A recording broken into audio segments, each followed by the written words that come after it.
Do you see the fishies? Okay, let's turn this around and show where we're at, okay? Chloe, you gonna help me a little bit? Hi, sweetie. You're very cute. And I know you want to play ball. That's your disgusting ball. I have a special glove to touch the ball. But I'm hitting up something else, sweetie. We're not gonna play right now. Come here. We'll play in a little while. No, not right now. Thank you. Not right now. So I gotta set this up. Let's see. And obviously we're not gonna want to hear the water. Maybe we're gonna look at the angel. And I guess I'll be able to tell if this gets pushed over. Let's see. We're gonna set it like that. How's that look? Let me see. Hey, Chloe, I gotta get down on the ground. I gotta see what this looks like. You're probably gonna push it over, huh? Well, so maybe I should go like this. Because you're probably gonna push it over and it needs to be a little more stable. Like, Chloe, no, we're not gonna play with the ball right now. That's not. No, that's not working. Okay. Do that. No, not still. Favors for troubles. Okay, I want to use as little things as possible. How about this? Whoa, hey, did I find something? No balls. No ball right now.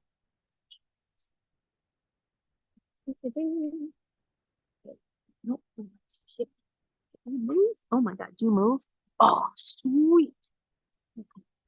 Oh, find stuff. Do what I want. Yeah. Sorry, let's try this. Yeah, you did.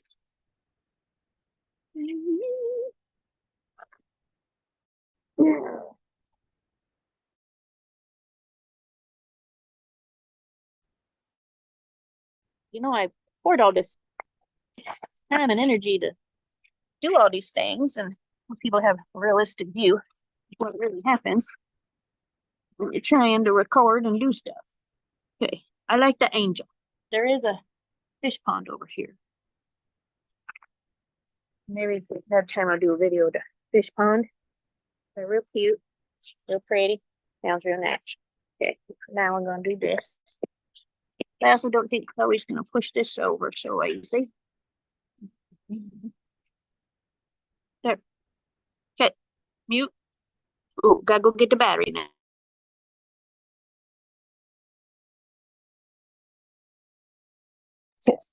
Good thing we don't need sound out here because somebody is using one of those fucking annoying machines. But I'm gonna show this real pretty. Hey, there. No, I'm trying to turn this around. God damn it. I how everything. There we go. Okay. Real pretty tree. It's been popping out since I got here. Oh, pretty. Okay, so just had to go get the battery for the okay, had to go get the battery. It's really cool to have a portable battery. In order to be able to trust that your stuff's gonna stay charged. Oops, nope. Stop that. Okay. Okay, so you're gonna you know what? I could use battery if I need to with a little more stability. Let's do that. Oop. I don't know what happened. Yeah, damn it, I had it all set up. Where'd the video? There we go. I must have pushed something. Had to keep fussing with it, Chloe. I shouldn't have kept fussing with it. Then I wouldn't be doing all this setup a million times. Okay, let me. Hurry. Lyndsay says she doesn't have all day. Doesn't have all day. I mean, oh God, that's disgusting. No ball. No ball right now. Okay, you know what? This is just taking too long. This is taking way too long. And we're gonna go back to this. And I'm just gonna get it up a little higher. And we're gonna look at the angel's butt. I'm just gonna look at the angel's butt. They're just funny. You know what? This guy can probably it needs to be charging. How do I get the angel's butt?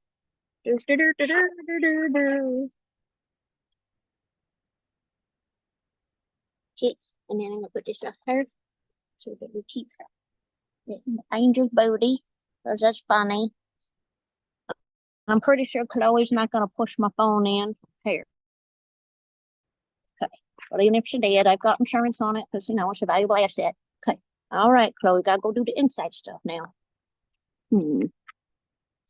Oh, I see what's happening here. There you go. Okay, go do the inside stuff. That means getting some foods and things. Sorry, nope, nope, nope, nope. Nope. I didn't do. I gotta mute it. I can't be having all that noise. That's annoying. Mute. Gotta cancel the timer I set up. Where's that? Damn it. No.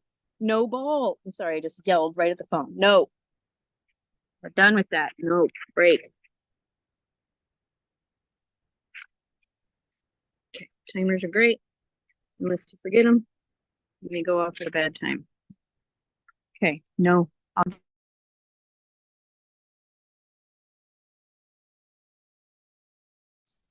Okay. Now I'm going to go check and make sure everything's working online. Let's see.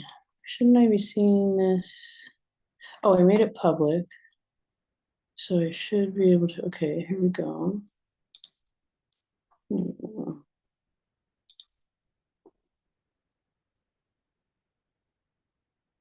Online, let's see. Okay, great. Am I seeing this? Okay, great. That works just fine. Oh, wait. So where's the...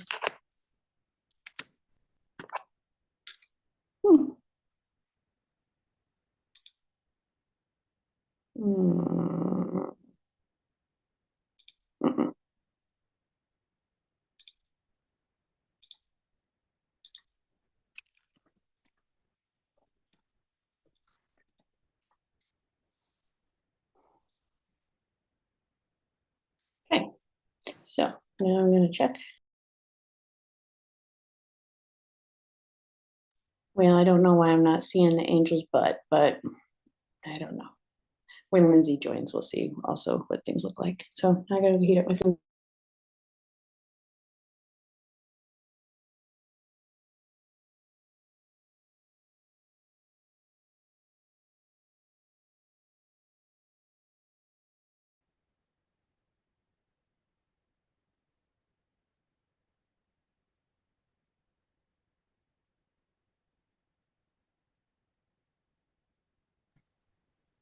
Okay, Lyndsay, I'm ready whenever you are. Okay. I'm just chomping on some cereal because you know how I am with something sweet. I needed something sweet. Well, I needed food, period. So when you're talking, I will be eating my tom kha gai mixed with pad see ew, which is one of my favorite leftover mixes. Pad thai mixed with pad see ew. That's interesting. No, tom kha gai, the soup. Oh, Yeah. So that's an interesting mishmash yeah, of flavor. yeah, I love it. I think one of the Hold on a things second. Oh, there you are. I can hear you now. I think one of the things I'm really good at is figuring out ways to put leftovers together to make something totally new so that you're not like, ew, this is gross by comparison of what it tasted like fresh. Instead, it's like, it's a totally new thing. So yeah, I'm good at that. Okay, so would you like to finish eating and or do a quick check-in? I can multitask. You do it. Okay. You can do share with me, whatever. Cool. So yeah, I really appreciate your follow-up, and hopefully it didn't feel, yeah, I'm hoping that my spaciness, didn't in any way, shape, or form feel personal. Definitely wasn't. And I appreciate your flexibility. I think we got on here in under an hour. I don't know. I didn't pay attention, but I feel generally really good, even if my body might be really tired. I've had some hard hits with fragrance, chemical. I'm allergic. I'm not sensitive. I'm allergic. So those hit my body hard. And so there's just a lot of factors that are I'm trying to balance that. Okay, how much do I really insist on myself that I practice rest, which is something that I do sometimes have a hard time. Ooh, I'm sorry. I gotta pick something up real quick. I'll be right back. Sorry.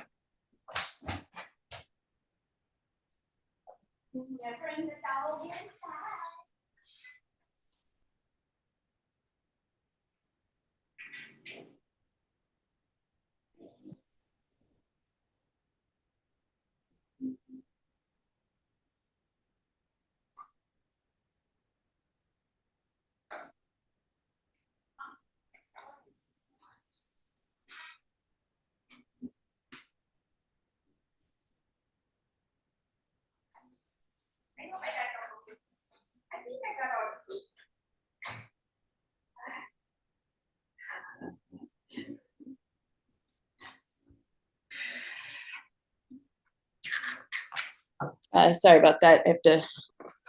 One of the things that makes it challenging for me on pet sits is I'm tracking different details that aren't habitual. And this one was I had to bring the dog in, the landscapers are here, and I forgot they might come, and so yeah. So I'm really glad we already had this somewhere outside. Something of yours is outside. Yeah, and the dog. I needed to, yeah. I needed to real quick take care of that. Because I'm looking at a cherub's butt. Yeah, that is my strategy for basically being able to, I can't remember what I wanted to do. I want a couple different things. So I have 2 accounts on right now. And the pro account is the one with the angel's butt and is not gonna like really come on at all. And then my business account is this me. So yeah, I'm just gonna see how it works. I don't know if I can make the butt go away. I'll try that. No, don't. Okay, you like it? Okay. I do. It makes us a little smaller. I think that's kind of nice. Well, also there's like an aspect to it where I was like, oh, it's nature. Those are interesting rocks. And as I like my eyes zoomed out a little, I was like, are they rocks? No, that's cement. And also it's a body.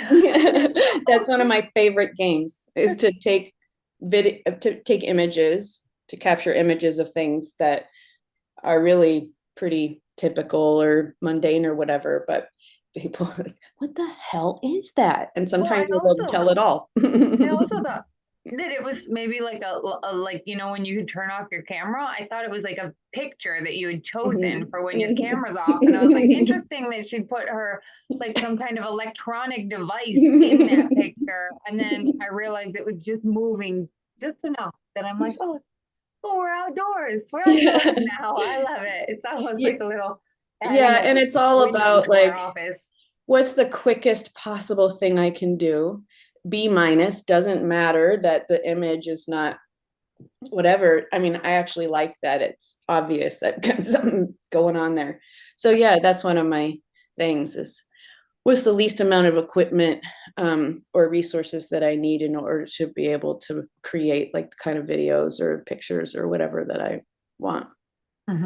So I don't like to show the process. So yeah. So yeah, I know my heart rate will come down, and especially as you check in, and I feel excited. I likewise was excited to come be with in person, and so I am sad, also disappointed that that's one of the things that I miss out because I didn't look at my calendar. So well, Wilsonville is far. I mean, even if I was like in Lake Oswego, that's closer, but it's still like, you know. Well, what I could have done a better job with is let you know in advance that we were gonna be online. Like if I had looked at my calendar sooner, I could have said, oh shoot, we planned in person. I should let her know that that's not gonna work. So that's the level of activation that both you and I experienced that was easily avoidable if I had just done that one thing. Right. Yeah. And also like, you know, I think being ADD, I'm definitely ADHD. I mean, that's what I'm diagnosed. Yeah. I don't have other diagnoses, but that doesn't mean that it's not something, you know, it doesn't mean I do.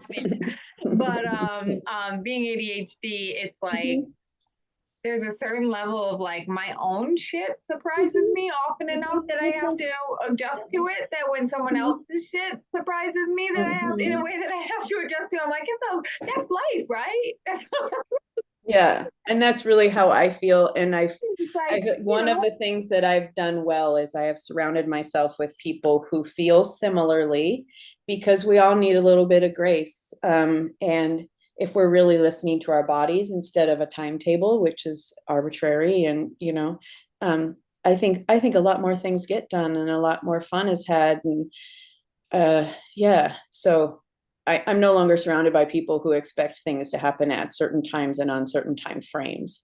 yeah. I'm surrounded by people who are like, you know what, it worked out really well for me. And that can be I a need valid a little need for those people. It could be a valid need for those people, but I also find like whether or not it's a valid need for me, I don't have enough control over the things around me to like depend on that. And like there are times where I'm like, I was looking forward to that, and now I'm having trouble shifting. Usually at nighttime, I'm like, I thought there was going to be spaghetti in front of this specific show, and if we're not gonna watch, like, I do. it's harder for me than being like the work mind, because the work mind is like yeah. Hey, just deal with crises, do these things, but like my rest mind and my enjoyment mind, I'm like, I don't want it to be different from what I expect. No. Yeah, I think that's most of us. Yeah. And so yeah, I'm grateful that you were able to go, wait a minute, is this the same? Yeah, the words could mean exactly what I think. But maybe there's some missing words. Yeah. And Riley was telling me about this book that he's reading. I can't remember the name of it. It's like Systems Thinking. I think that's the name of it. And that it was talking about like maybe I can't remember if it was resilient systems or flexible systems versus rigid systems. And like rigid systems, they have strength built into them, but if it's overly like structured, then it's quite rigid, and if something breaks in it, then it all breaks. And versus like a flexible system, where if it's too flexible, then it doesn't like hold its shape. And he was just talking about how like I think my nerve, and thinking of bringing the idea of the nervous system into this rigid versus flexible. And like, I might have a rigid nervous system. or you've trained and studied to be more rigid. That's the level that I'm working on right now, is wow, my stomach is clenched tight. Where am I pushing? And where is actually more flexible than I'm currently perceiving? But then also the piece about systems to, create a structure that you can have some dependability and efficiency, and it gets easier. Like the less decision fatigue. I mean, the fewer decisions you have to make, even the tiny ones. I think the less decision fatigue most people would have. And what's exciting to me, I'm so happy that you brought that book up. I haven't read it, but I imagine, based on just the context that you already shared, that it's one of my specialties, and it's what I've been doing for the past few years, is identifying a starting point for other people to use as a like way to explore their own system and their own efficiencies, without it being like, you have to do it this way or you're doing it wrong. So instead it's like, choose one of these. Oh, it's variable. Oh, there are different factors. Oh, like all of this is functional. And this whole idea that you do the same thing all the time and you show up at a specific time all the time is just not nice.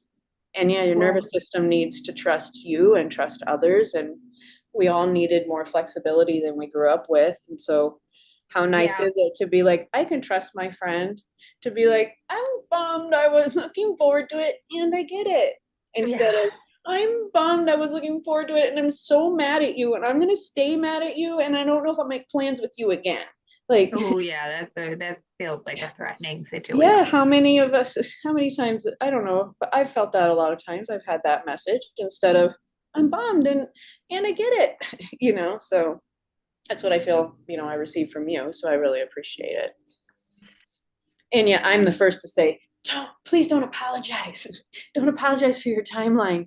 What we decided last week was like, I'm going to do my best and this seems important to me and I want to prioritize it. But this week it's like, I don't know what time means and I don't know how to work with it. So. And I think that's where the creative solutions come in. Like, okay, can't do it in person, but we do need to get this done. The rest of the week would be hard to fit in, like potentially because we chose this day because, it was a day that was like, yes, this works. And I'm sure other things have like trickled into both of our calendars in the meantime at different places that could have been used when we set the date. And so it's like, okay, so how do we make this work then?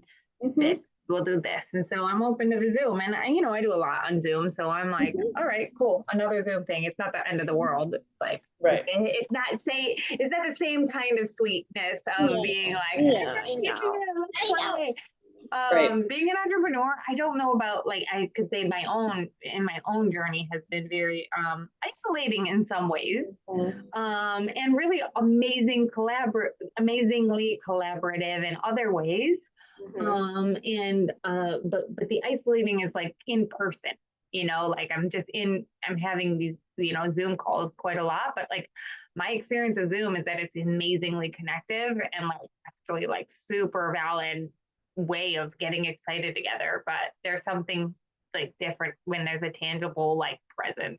So I do hope that we get to do more of that. And I'm also open to going to where you are, and you don't have to be the only person to drive. And it could prepare me to have a better, like, okay, this is my travel set. Like, this is how I can, because I do sit at my, like, move from upstairs to downstairs. And even as I'm sitting here, I'm like, oh, it'd be really great if I had a second screen right now. I do have a backup second screen that is like a mobile second screen. It's just like a screen that, but I don't know where it is. I think I've like delegated its storage to Riley because I was like, I'm not using this, take it. You keep track of the electronic stuff. And in this moment, I'm like, oh, maybe it'd be good for me to have that screen available to me. And I have one spot I could go look to see if it's there. Because we have 4 in the house, because we both had one and then acquired 2 while we were in Guatemala. We were like, get rid of them, keep them, let's keep them, and neither of us are using them. Or maybe he is, and I don't know. But anyway. I know that how loud is the background right now? Can you hear the lawnmower? No. Oh, good. Okay. Before we move on, if you don't mind, I just want to say I'm really excited about how all this worked and the conversation we just had, because I think the difference between a business, an entrepreneur business where I'm prioritizing I am prioritizing myself first and foremost. However, I am also prioritizing discipline when it's appropriate and necessary, blended with a flexibility that no one has ever taught me before. And so, I think those of us who have spent a great deal of time going, I got to decide between taking a shower and eating something. Like, we're down to that, we've figured some real skills out. And so what you and I are not to modeling mention right when now, to budget time for a poop. Right. You gotta, yes. And so I'm not on the clock. I don't get paid at work. It's not like I show up at work and I'm going to take a break to go to the bathroom. It's like I might have to leave the house. That means I need to caffeinate with plenty of time to take care of my business before I leave the house. Those are things you have to learn to take account for. And again, it's right in line with what I've been working on, but this is where the discipline comes in. I think that's where people get lost is I have ideas and I know I can do them, but shit, I can't figure out how to my ass from my elbow, when it comes to a schedule. So by us saying, this is when we plan to do it. Dang it. That time that we thought would work last week doesn't work quite yet. Okay, we can still make it work. This time was set aside. We can still make it work because we're dedicated to our business and willing to be flexible so that I don't go, yikes, I gotta start, So yeah. or like, yikes, we're having an emotional meltdown because we're both disappointed that it looks different than we had the beautiful image that we'd had, you know, created in our minds. So, but it'll happen. It's just, it didn't happen today. So there was that. And then someday I'd like to talk with you about my lending library of healing tools. And then when you mentioned that, you know, you've got multiple screens that might be in storage, that, you know, I'd like to talk with you about maybe having library options of available electronics for short-term loan or something. And then, yeah, I love your shirt. It's really cute.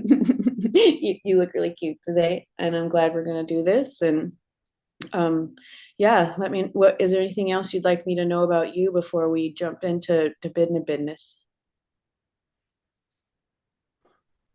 But I'd like to jump into business and talk about that. So Cool. I did the homework that we decided was my homework. Good.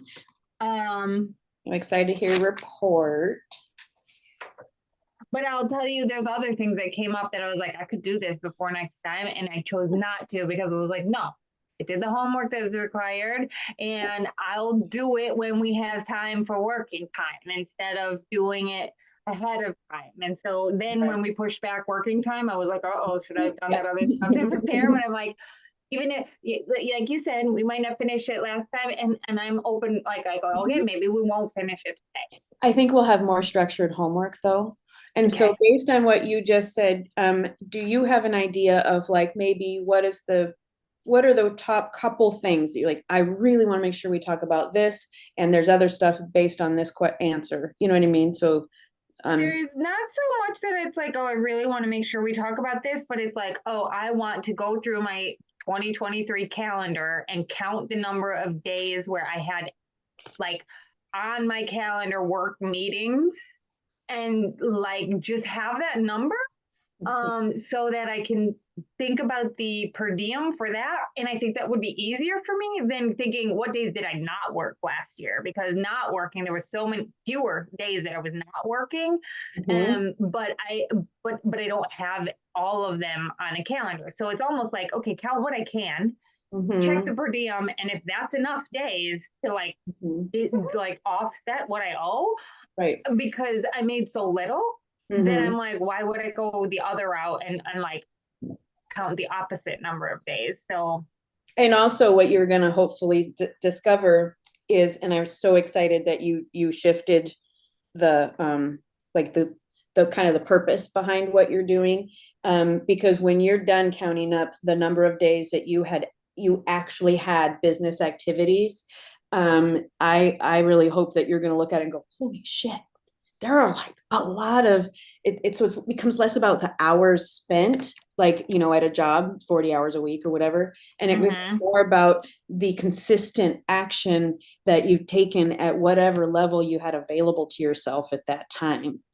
however you chose. But by making, even if it's small steps, even if it's only one appointment every 2-3 days, like that is more consistent progress than the majority of beginner entrepreneurs, or even medium level, like, you know what I mean? Like even experienced entrepreneurs give themselves credit for, is how much they actually do work. And you spoke to, I'm not going to do it outside of my work time. I have set work time. I am thinking about different things. That's another extremely important business and self-care practice. But by counting up, and even if it's not about taxes anymore, taxes were just the inspiration. When you have time, count up every month. How many days did you have business activities? Oh yeah. Calendar. And you then you will the like thing love is, it. like it may not even be on the calendar. Like, right, that's another thing to take into account. Yeah, because the things that are on the calendar are things that are typically online scheduled meeting, like a Zoom call or something like that. So but just based on those, I bet you'll like waking up and being like, okay, we got to do this today because we live next door to each other. So it was like, okay, tomorrow we do that. Right. I mean, and we did keep a Trello, so there's a lot of information in a Trello board, but the first level is just identifying. And Trello doesn't have a free calendar, which was annoying, is that like it moved from one day to another. Like you can move task Right. info. It's not a real, like, unless we write the date down on it, it's not the best at keeping Right. Start with easy. history. It's a good at keeping track of present. Yeah. Yeah. It's a good practice to just start with what's easiest. It's going to be so easy. You just, what's the quickest thing you can do? And I'm willing to bet based just on the calls and the per diem, you'll be like, oh yeah, okay, this is a pretty good sized number. Let's wait to spend more time on that specific thing. Research, you know, there are good stopping points in research, and that's one of them. Just real easy peasy. You could just search it, count, done, you know? Mm-hmm. So excellent. There's so much I love about what I just said. So I'm sorry, I can't remember. Did you say you did do that or you did not yet? I didn't know, but I did, like, you know, I did a cursory job with this chat or the search function. That's perfect. You know, and I was like, okay, there's like day after day here. So yeah, that is a good starting point, because when we're going through, another good idea, a good thing to keep in mind is you're going to have to go through the taxes a couple times. That's just all there is to it. And the best way to go, I believe, is rather than get stuck at a point where you're like, okay, I have to gather this information now and completely lose your momentum. It's like, I'm going to put in a best guess, like an educated guess. And now you've done that. You have a very educated guess where you can put in whatever, 120 days or something where you had appointments, and very likely just that educated guess that you definitely could validate, you'll probably have plenty and don't even need to do more, so, and then you'll be able to move forward. You just keep going forward. So but it also tells me how I can store information in my calendar so that next time when I want to look through it, I can have it like categorized specifically. Like, so then I could just put work, then the name of the thing. So that next year when I'm doing it, I'm like, I just Google, like I just put in the search function work. Or then, color code, or, there's strategy. I don't know if I can search by color code. Oh, well, I'm going to write it down. But I know it might, what I'm about to say might sound overwhelming, but it becomes really not, is to actually have separate calendars that you can turn on and off, and they're different colors. And so when I look at, my phone's outside, but when I look at my calendar, I've got blue is for my business worky work stuff. Red is I do this for myself, or this is my life. Green is my routine. So and then other things gets added and categorized. So then at a quick glance, you see colors, and you can turn the calendars on or off, so you can be looking at business only. Mm-hmm. And you're also learning, like you said, what are the specific pieces of data that you most like to know, and that support your getting your taxes done as quickly as possible. And the other thing you're on your way to doing, however you track all that, it becomes easier and easier to delegate it. So once you have a system of, okay, what's the bare minimum information I need, and do I need to add anything in order for it to be extremely easy for someone else to do my data gathering. Now you're learning what data needs to be gathered, so you'll over the year get better and better at tracking it in the easiest possible way. Mm-hmm. Or not, and having to delegate it sooner, you know what I mean? But that's another thing I've been working on that I think I'll be able to give suggestions about. And what you and I are talking about is so on point with the questions I receive very, very often, that I'm excited, because now I could like, oh, Lyndsay and I talked about this. Okay, now I can go make a video about that specific thing that everybody's been asking me, but I haven't been able to prioritize which one do I talk about first. So you're like an ideal client avatar in human form, asking the questions that you have that I'm like, yep, okay, a bunch of people have asked that one. I'm going to do that. Yeah. Yeah. So it's timely, and this is an introduction, and then people who want to learn more will be like, oh, okay, she made it up. You know what I mean? We're doing good work right here, and you're very helpful. And that's another reason I'm just so excited to do this, because I trust your level of understanding of yourself as well as what you're doing. That's rare currently. So now, knowing that you have that, we can talk about these other more complex things and not get all mucked up in the, oh wait, I don't know that part yet. You know what I mean? It's a higher level of Just conversation. taking it all in, and you know, and if I don't know a part yet, then I'm like, okay, that's good information. Identify where the gaps are, and then you can start thinking about, is that a thing I have to do, or is that something that you know, might be able to be delegated? And just because I'm saying that so often, because I just want to also start building the muscle of identifying how often we are saying I have to do this, when really it's maybe not. Maybe somebody who knows how to do these things could do it for me, you know. So you're also starting to build that, so when you're ready to pass it off, you're like, I already thought about this a lot. Yeah. So that's one thing I'm going to do now. Look at this. I'm going to do in my calendar, I'm going to put for today, right now.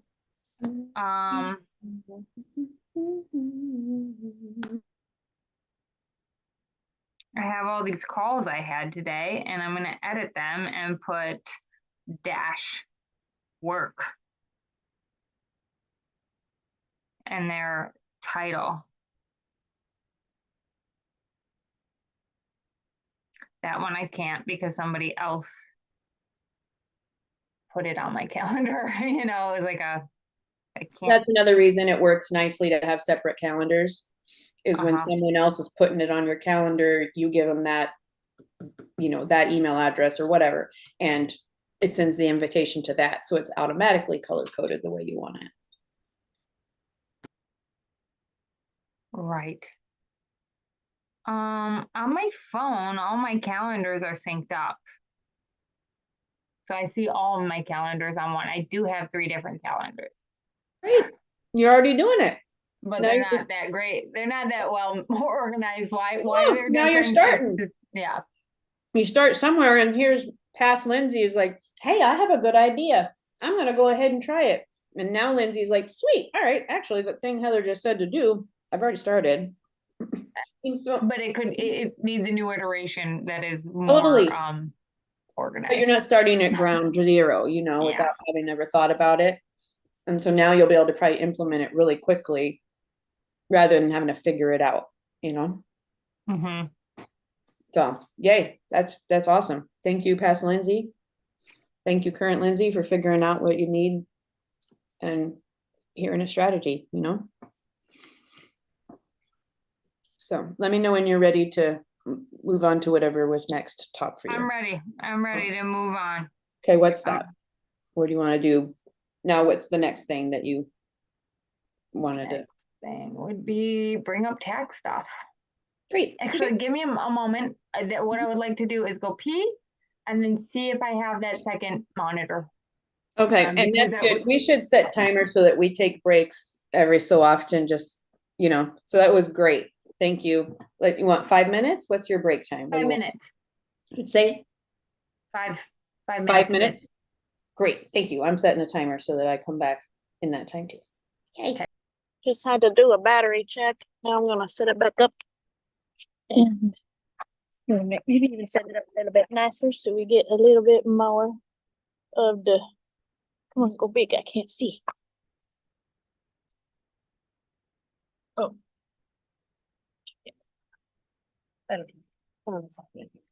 Doesn't matter. Doesn't matter. I'm doing a B flush. B flush, good enough. Okay. Yep. Okay. Oh, I hate the feet still. Okay. Gotta go back to the office. Can you hear me?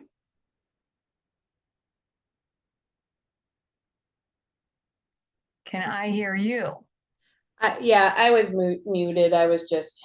Okay, I just have to change my audio. I just plugged in at my secondary screen and it's trying to do my speaker through a screen. No good. How about now? Say some more. Right, can you hear me? Can you hear me? Cool. You're great. Yeah. Well, because I know my housemate well enough, I knew exactly where to look in their room. Hey, isn't that nice? I love knowing that about you. I just love knowing someone well enough to kind of know, like, they might put it here, you know. Yeah, and to also know that it's like, because I know directly where to go, it's not an invasion of privacy. Right, Like that I'm too. searching through all of everything. I'm just like, yeah, business stuff. We both know business stuff is on the list of things okay for me to go into your room for. right, Oh, exactly. you know, storage is limited. Right. Can't help but it has to be in that room. Totally. Yep. That's another thing that is very, very nice is no, oh, there's my TurboTax is knowing that you have that consent already. Okay, so I'm gonna be, looking at this screen for that, at the other screen. Yeah, I'm not gonna be looking at Zoom much anymore either, but I'm still leaving my camera on. And I'm getting into TurboTax. And obviously we're not sharing any screens. Right. Yeah, okay, now I'm turning. All right. Okay, I get it that we gotta do this secondary thing. Oh shit, my phone is outside. Okay, maybe, okay. My phone's outside and it's asking me for a code. So I gotta go. Oh no, yes, I have messages on here.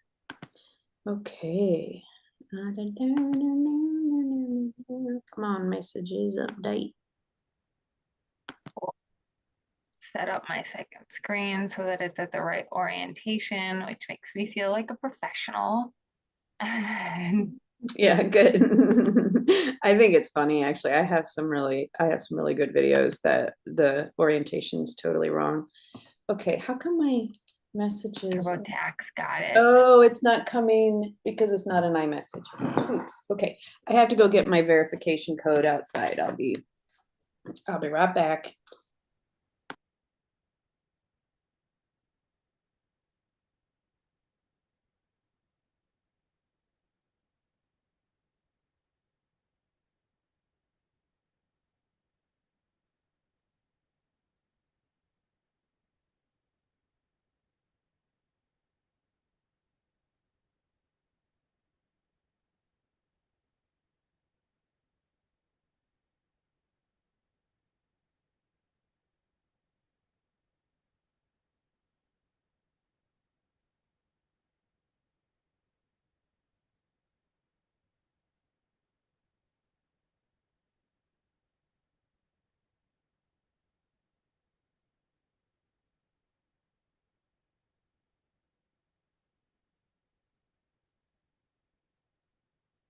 Okay.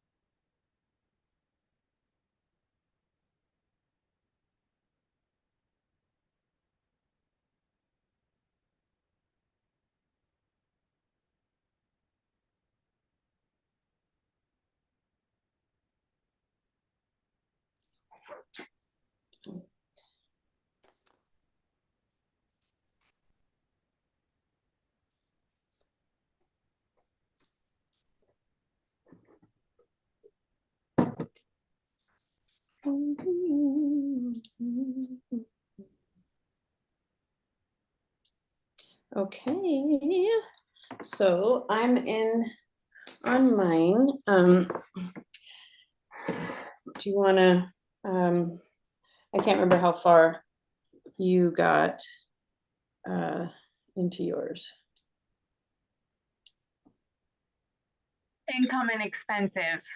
Great. Okay, that's where I'm at too. So I'm gonna go to pick up where you left Pick up off. where you left off is where I'm going to. I wasn't sure if I should do it quite yet because I'm just tallying the days in 2023, but and I'm like, I don't know when that's gonna come into play that I need it. Let's see. Well, you can enter your income first if you want. Yeah, actually it asks for income first. I did. Oh, you did do that. Okay. Yeah, which was $8,240. Okay, perfect. So now we know that. When you're ready, Well, do you have good estimate totals of any of your other expense categories? Could we start there? I think I do, but I think that the reality is that as I open it up, I'm going to be like, oh, there's more information that I could add. So what if would you be willing to, for us to start putting in like pretty good estimates based on what you already know? I think so, but I also think later. that I'll be like, I will say, this is what I know, and then you might be like, okay, well, also these other things are, and I'm like, oh, okay, and then it'll send me down a rabbit hole of gathering information. Right. You know, that's what we're here for today. Like, I mean, that's what I need to find out. Yeah. So do I put done for my employment or for my income? You have already put in your income. Is that what you said? Yeah. Okay, great. Yes. So now let's move on to, yes, done. That's right. That's what the button is. So, do you see at the top self-employment income and expenses? Yes. Okay, so now we're going to edit add. And you're going to see your income. Wait, I thought where's it's saying add another line of work. Okay, that's not, let me see here. Hold on just a second. Oh, I know where I went wrong. Sorry. Go back. I gave you I am having some trouble. I need to make my TurboTax page bigger because I'm not seeing things I want to see. Back to personal info, maybe? No, we're in the right place. I just didn't give you quite the right button to push. So I'm just down on the sidebar it says wages and income, and then underneath it deductions and credits. Correct. Yeah. So it's actually, we're not done yet. So are you now in the expenses page? Or did not yet? Because I'm at time to find all those tax breaks. We know all the we know all the deductions, and we'll help get you tax outcome. All right. I guess what's happening here is I'm not seeing the exact same screens as you. So maybe I'll need you to tell me what you're seeing, and then I can adjust from there because we're seeing slightly different things. I'm going to click on find tax breaks. Let's find the other tax breaks that might apply. Perfect. Did you spend money on school expenses as a teacher? No. Well, no, hold on just a sec. Okay, so that is a very specific way that question is asked. However, you are an educator. You do represent yourself as an educator. You did have expenses as an educator with students. And so anything that falls under that category. Okay. Yeah. So that would be like flip charts, my easel, and things like that. Those will be office expenses. Absolutely. That being said, I think I might have bought them in 2022. Mm-hmm. Because I brought them to Guatemala, and I went to Guatemala in September. And didn't have to buy any replacements or anything. I mean, again, I bought paper and stuff like that while I was there, but it was not a ton of it. Right. And that's fine too. It's just, this might be one of the areas that it's more of the practice of figuring out what qualifies. And I did, and I paid for printing of things. Right. So maybe like, I'd say probably $30 worth of stuff that I spent over the course of 2023. Right. Well, that's fabulous. So that really at this point, that just becomes an exercise of starting to pay attention to what qualifies. So you don't have to enter it if you don't want to. And keep in mind also that that piece of information we found that if something's under $75, you don't have to have a receipt for it. So, that's another thing to keep in mind. I think I'm just gonna overly strict with yourself about what you really did use in the course of your business, even if in your mind you're like, that's not an office supply or that's not a business expense. Isn't it really? Did you use it in some way in the furthering of your business? That's the creative process all the way to working with clients. That's your business is much more than a concrete thing that you're now selling. It's everything building up to it too. That's directly business related. You see what I'm saying? And this will make more sense as we keep going. It's it's okay. We don't need to get stuck on this right now. What I'm trying to get at is let's go ahead and enter some expenses. and where you just have to choose which one you feel like you can put some educated guesses in so that we start getting some real numbers. Does that make sense? Can we just, Yes. yeah. I haven't put any expenses anywhere. I don't know. No, yeah, that's what I'm saying. We're gonna do now. I was just trying to gather from you. I don't know where, I don't see where to put that in. Okay, tell me what your screen says. Right now, I'm on a page. So on the left-hand side, there's Intuit, TurboTax Premium, Tax Home, Mm-hmm. Documents, 2023 taxes, My Info, Federal. Mm-hmm. And Federal is open with some sub ones that say wages and income, and I'm on deductions and credits. Okay. Well, let's go back to wages and income. You can click on that. Okay. Okay, great. Okay, now I'm looking at self-employment, income and expenses, needs review. Exactly. Unemployment, okay. Yep, review. Mm-hmm. So I click review.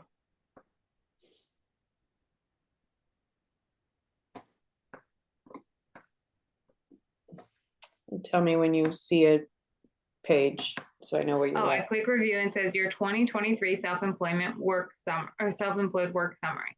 Great. And so edit or delete a line of work you've already entered, or yeah, add a new one. Edit, right? Because you already entered some income, didn't you? Yes, but I'm not getting edit as an option. I'm only getting review for the Oh, one that I entered. maybe hit review. Maybe I thought you had already hit that, and I thought you're already on the same page. Now it says your education info, general info, payment.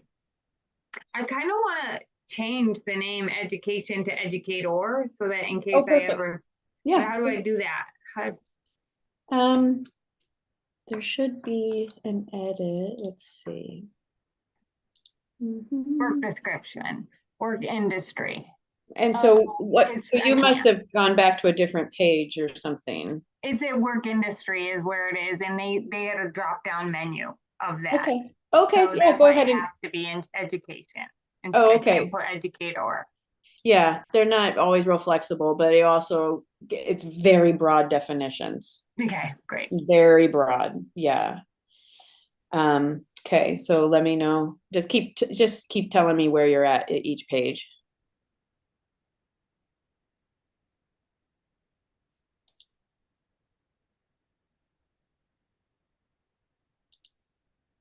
Hang on a second.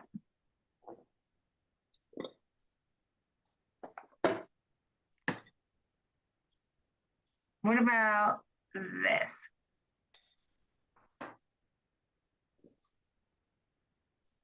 Now, can you see what I see? I can. Yeah, I don't see an entire page, but I probably don't need to. Is this going to show any private information? Do I need to stop the recording? I don't think so.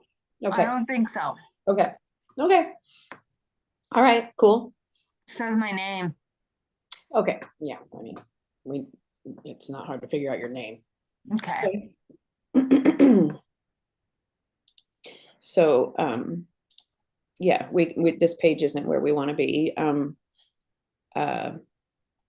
So I'm guessing there's a button I can't see that's like continue or something. Is there? It looks good. Yeah, it looks good. Yep. Mm-hmm. Great. Okay, so can you go back this way? Let me see if I can get a little more screen. Maybe I can change I gotta change your size. Fit to window. There we go. Whew, okay. So yeah, you've already entered the income, correct? Yes. Then you can say no. And then continue. There we are. Yeah, you don't have to watch this video. I think you've been here. Okay, I'm gonna stop screen share so that now that you know what screen I'm on. Great. Yeah, you'll still have to tell me because again, I'm still on the same page as you. I just don't know what it'll show if I, so right, that's like I'll wait until we need it to. Yeah, we're mostly looking for big blue buttons that say move. Somehow you can go forward. You know what? This video is in a minute and a half, so I'm gonna put it on mute and I'm gonna watch it. Okay, go for it. I want to see what it says. If you didn't mute it, would I be able to hear it too? Because I'd kind of like to hear it. I don't know because I have it Bluetooth into my ear. Okay, then probably not. If I do screen share and share sound, you will be able to watch it too. Okay, can we do that? Because I want to hear what they say. Yeah. Okay.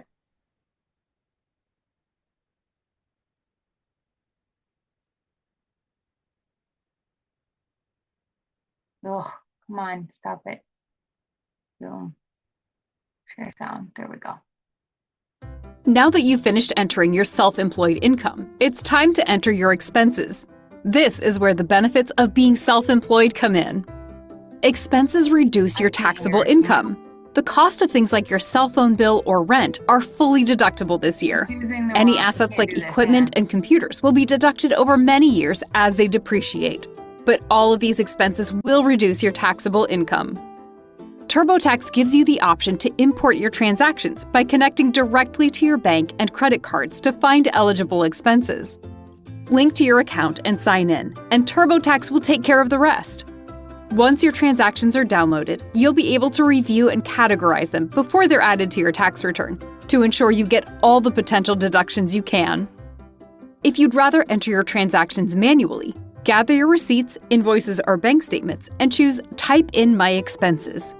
The next few screens are tailored to your industry, highlighting the expenses that are most relevant to you. We'll even check for expenses that you might have missed and guide you through completing each category with plenty of examples and help along the way. Still have questions? Get help using the icons above. That was so exciting. I'm glad we watched it. I didn't get to hear any of it because it tried to go through this. When I did screen share, it went through my additional screen. Okay, so shoot, just ignore that then. Go ahead and watch it. I'm gonna rewatch it now that you've gotten to, and I'm not gonna screen share it. Okay. So I had to unplug my secondary screen because it just wasn't. I think I know why. I think it's because I have my secondary screen connected via my HDMI cable instead of the USB-C. And so it's just wanting everything to go through that for audio. Yeah. There's so many freaking little tiny details to make this stuff that's supposed to make life easier to make it work. Well, at least I figured it out. And yeah, totally. And at least the video was only 1.5 minutes long. So, you know, it's like. And do you feel like you learned a lot? Do you feel like you have a clearer understanding? I feel like I liked the way that it told me that it will, like, the way TurboTax has it set up so that it can categorize things. I'm like, oh, well, that seems like it's going to make things easier for me. Maybe it's worth the $119, you know? Right, especially since you already seem to have a pretty solid practice of categorizing your credit card or, you know, your statements. And so that's, in that case, yes, it probably will be so simple for you, you know, to upload them. I never do. So I wouldn't be able to walk you through that specific step, but hopefully TurboTax would do a good job of walking you through that. I think I will, though. I don't think I'll sign into my bank or credit card account. Yeah, I didn't really feel great about that either, but we can still enter estimated numbers, and maybe next year you can connect, or later. So I'll go into type in my expenses instead of connect my account. Yeah, don't do that. Yeah, we'll do it manually. Okay, manually. I mean, that's what most people do anyways, manually. So it's just easier to start there.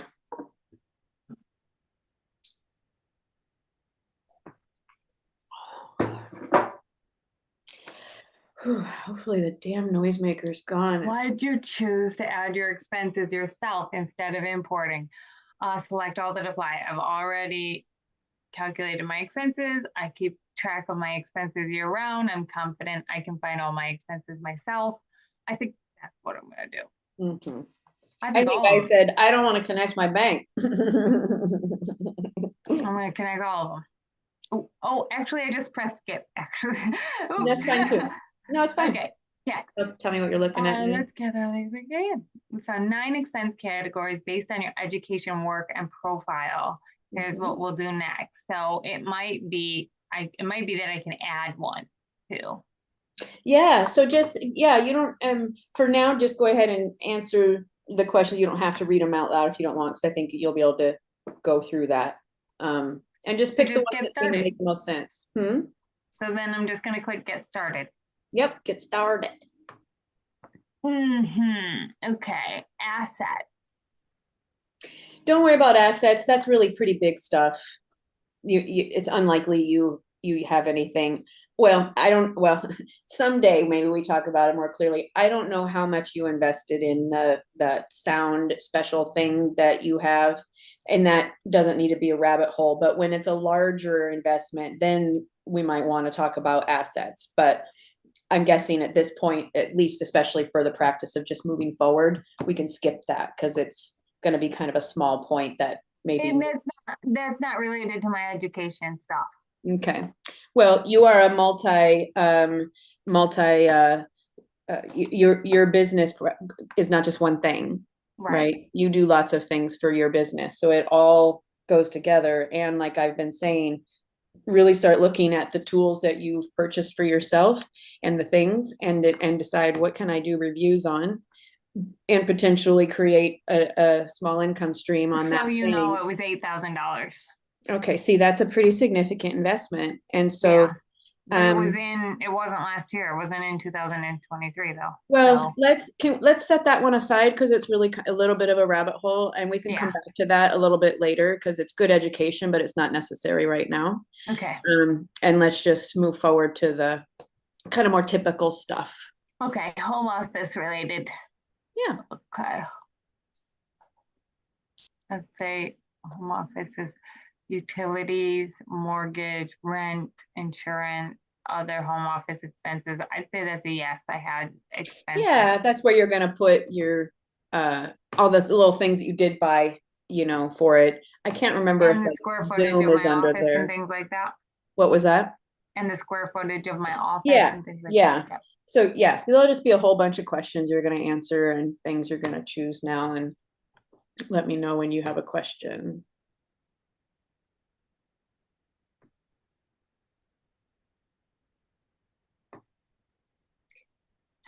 For business travel, I would click that, and we're going to probably do it's other travel expenses, and those will be per diem things.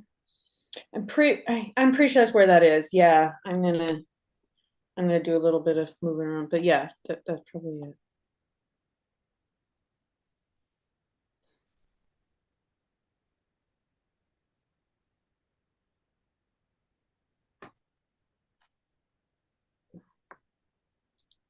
it.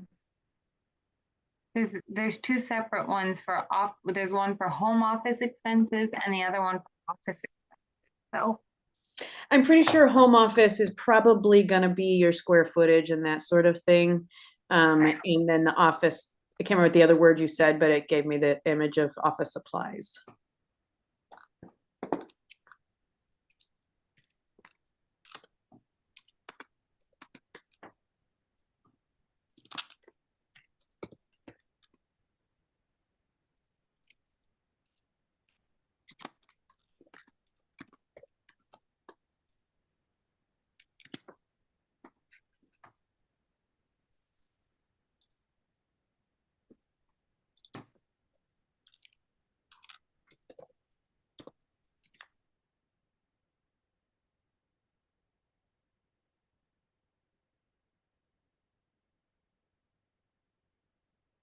it's telling me that utilities are for a separate office space, not inside your home. I can't hear you. What is going on? Sorry, I forgot that I was muted. That sounds like it's gonna change then. And so one less thing, I guess, for you to have to calculate. One less thing for me to have to calculate. I have already calculated it. But also, I'm wondering if the space I worked out of in Guatemala would be considered my home office, or if it would be a separate office because my home address was here in Oregon.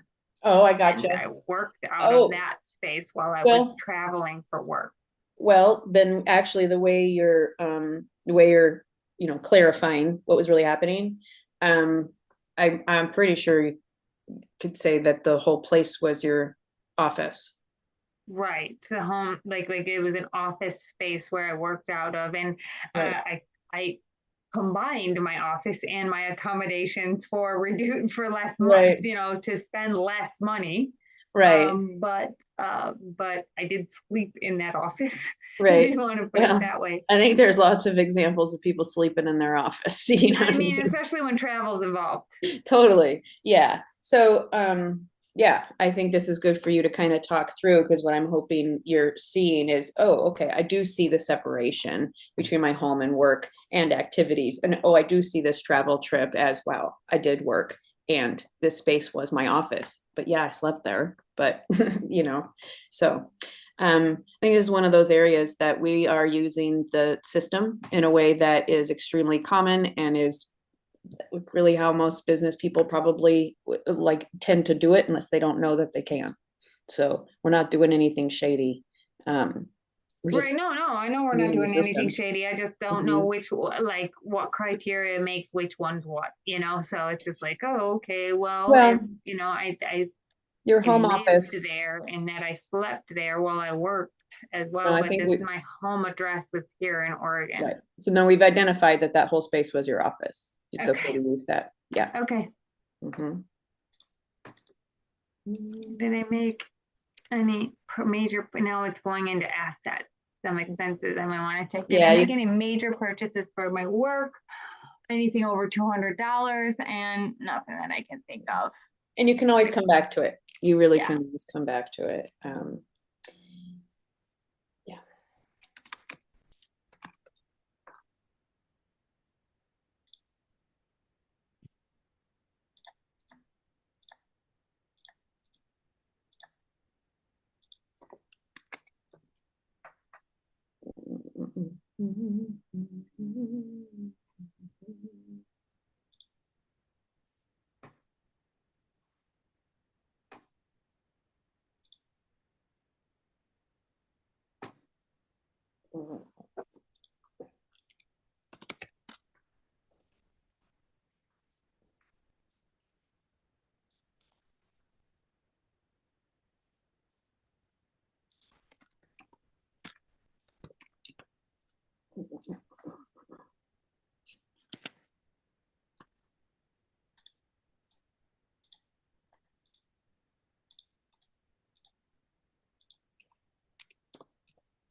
I tell you, I miss having one of those old teacher desks that has like a thing that you pull out. It looks like a cutting board, but it just makes one more workspace.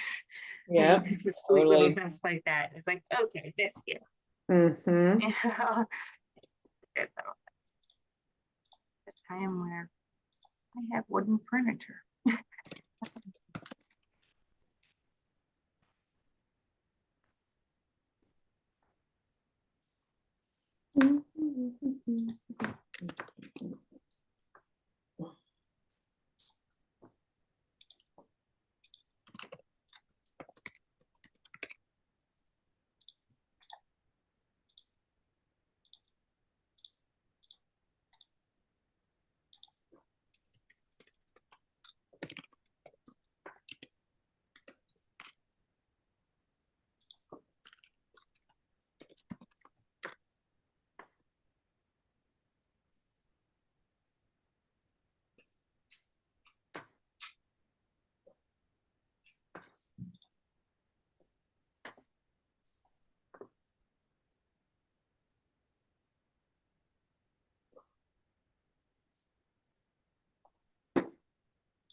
What?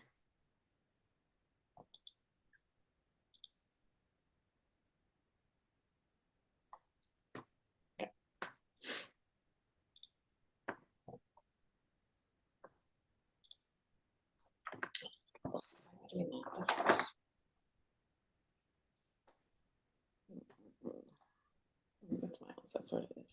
Okay.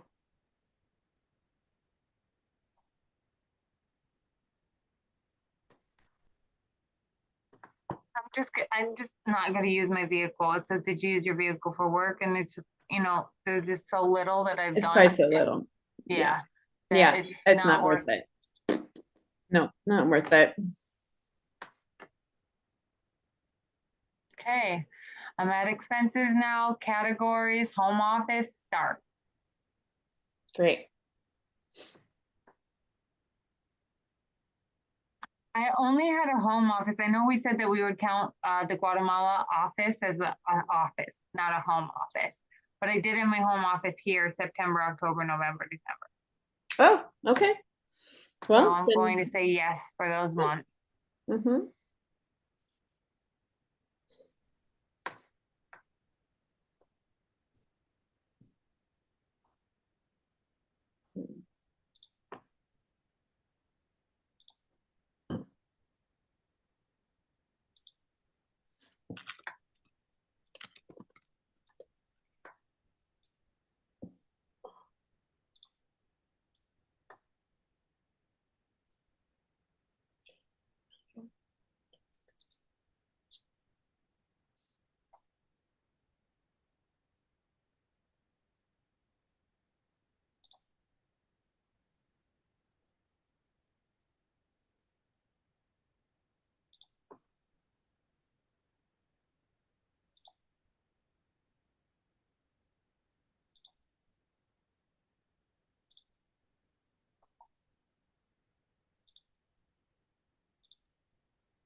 Does any of these situations apply to your home office in 2023? Check all that apply. It gives me 3 options. I shared my home office with another person.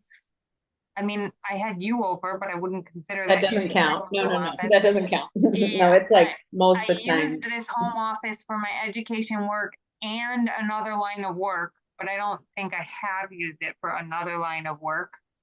And yeah, it all falls apply. under one. I mean, like, okay, maybe if we put it this way. So if you when you do move forward with an LLC, you're gonna have your LLC is gonna be your like umbrella business. So it's And not another line of work, it's just all that line. everything everything you do that you're working towards it being your work, whether you're paid for it right now or not, everything that's work related, regardless of what kind of work.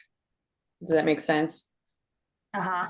Yeah, the educator, don't get too like into the educator as you're encompassing. They don't care. They're just asking you to just kind of throw it in a bucket, and you are an educator as a coach and as all the things you share. So any way around it. Yeah, does that make sense? All you do counts. What was I doing? I was doing something. Oh, I know what I was doing.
Based on this info, my simplified home office deduction is $120 for the 3 months I used it. Because it wouldn't let me use the whole month of September because I moved in with less than 15 days in the month. And when we're talking about That's that okay, kind and of, that's just one of my offices. It asked if I have 2, and I'm counting my kitchen space that I'm working at now as a second home office because I have it. but it's also, until we're talking about thousands of dollars, it's not going to make much of a difference in your total quantity, but at least it's giving you an exercise to understand how it works. But we're talking about a small enough amount that it's not going to probably impact your taxes. So you could skip it if you want, but it's optional.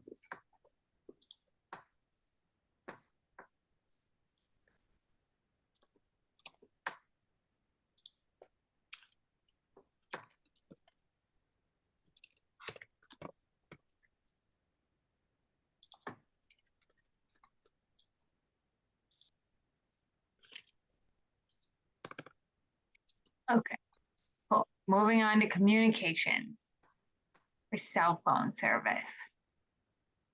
If you also use these services for personal use, enter only the amount you use for work. See, I think in that case, they're really looking for the people who barely use it for work. I've never split hairs to that point. I don't think it's worth it to split hairs to that point. Because we're also, again, talking about such small numbers that really what they're trying to catch is people who are, it's multi thousands of dollars that they're using it wrong, right? So I feel perfectly appropriate, and I write all of it off. I do have different work than you, but I consider the whole thing. I can't do business without it, you know? Yeah, but where did I write it down?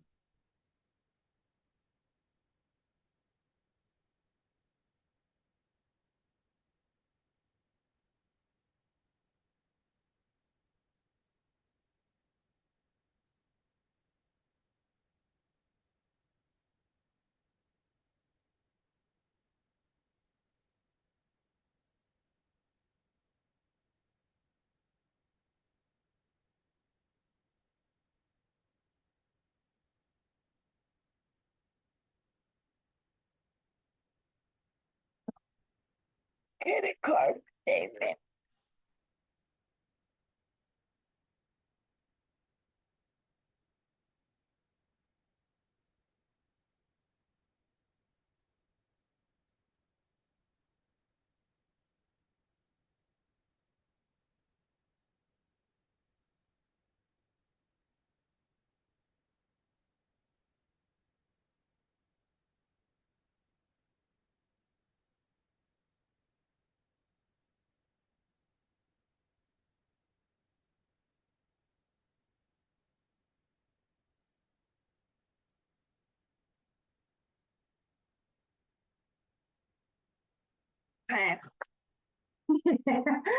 Oh, paper's everywhere.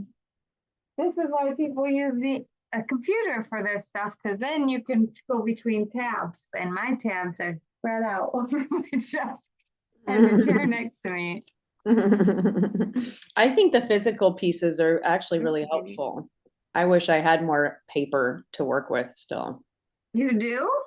Yeah, I found it so much easier, so much more efficient. If I had a printer available to me, I would print so much stuff because it does not help me. Selwood Library? I haven't organized myself well enough to do it. And it's kind of like an everyday thing. The library? Oh yeah. Okay. You did. Yeah, I keep meaning to check to see if my local one does, but yeah, I think it is so much easier to deal with many things online. I mean, in paper. So I'm with you. I would like to have more things on spreadsheets. And I don't know the whole spreadsheet world, but I would like to. Like I enjoy data inputting. Yeah. If it's something that's like kind of like knitting, you know, right? Like it's just simple. You do this and you go back and forth and back and forth. But I don't love looking at a screen if I don't have to. Yeah. So it would be the kind of thing that I would want to do if I was hanging out with you. Right. here. And Like, okay, yeah, it'd be fun for me too. But that's Yeah. also can become, once you figure out what you need to track, it can become a delegated thing. Yeah. Like for example, I'm going through, I'm really grateful to Heather a few months ago because I had delegated to my assistant.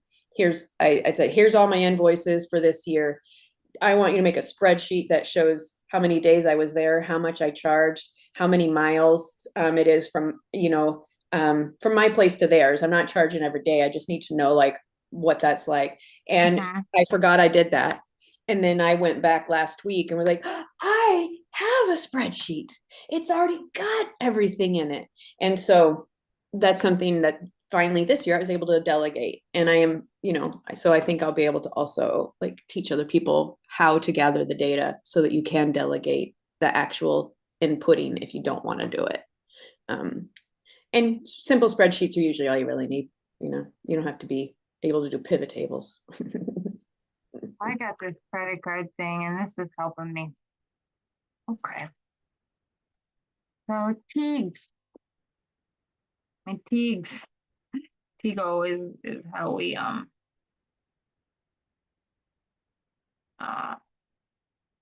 had our internet, like an additional internet, you know what I mean, like the backup internet, so that didn't come through the house because the household internet was so right.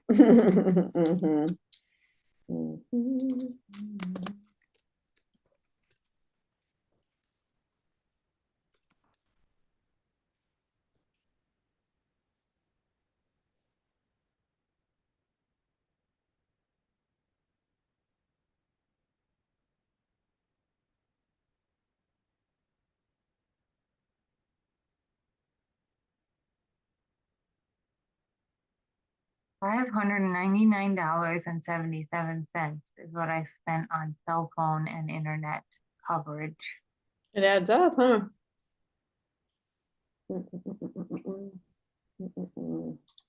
I used to not have to spend very much on it at all, but then this year I needed a new phone, so.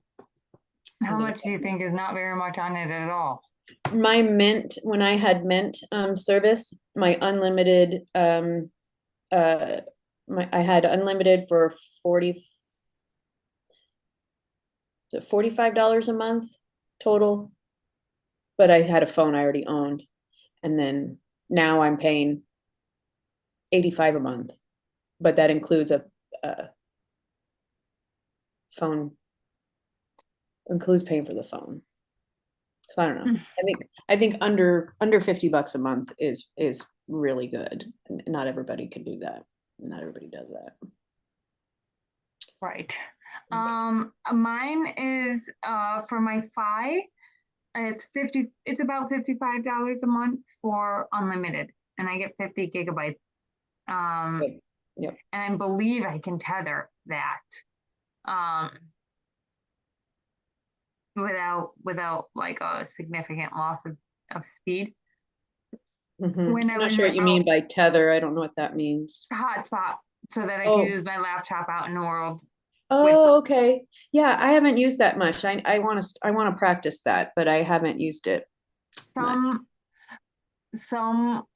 like AT&T's prepay, you get like a shit ton of data, but you can't tether it. They won't let you use it as a hotspot. And I'm like, why would I ever need that much data and not use it for other things? But I only get unlimited data now that I'm in the States, because it wouldn't originally. I could have unlimited. I could use data anywhere I was in the world, but now if you use it for more than 90 days out of the country, they discontinue your access to data because it's supposed to be in the country. You're supposed to be in the US using it. And when I was in Guatemala or Bali, that was never an issue. I used it the entire time that I was there. But then halfway through my time in Guatemala, it was just not working. And I was like, what happened? And they're like, oh yeah, you're roaming, so you can't have it anymore until you're in the States primarily. And so I was like, why would I pay unlimited data if like I can't use it wherever I am? So I dropped it down to just the basic plan, which was like around $25 a month. So, and just unlimited talk and text and $10 per data per gigabyte. Mhm. And when I'm in the States, I find that I tend to use around 3 gigabytes of data, making my phone plan about $50 as it is, and the $55 is the unlimited. So I'm like, I might as well just use the unlimited, and then if I want to, like, I don't know, watch movies on my phone, I have plenty of data to do that with. It's nice that that's become a bit more affordable than it used to be. Yeah, I've had somebody literally come to my door to try to sell me Verizon, and I was like, could you be less than $50 a month for unlimited? And they're like, no. And I was like, okay, then this isn't worth switching. I don't know how the more expensive ones keeps being able to charge so much. I think it's just because people think they would lose quality if they changed from those big companies, but that's not true anymore. It used to be a long time ago. Lack of education, like lack of awareness of what's available. I think that's what they're hoping for is like, you just don't, that these people, most people don't even know what Google Fi is, you know? Right. Yeah.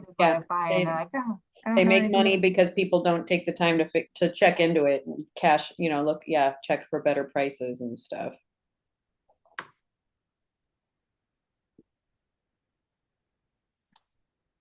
I don't want to do this. I don't want, it's not worth it. Now, could I do internet service for the office in Guatemala?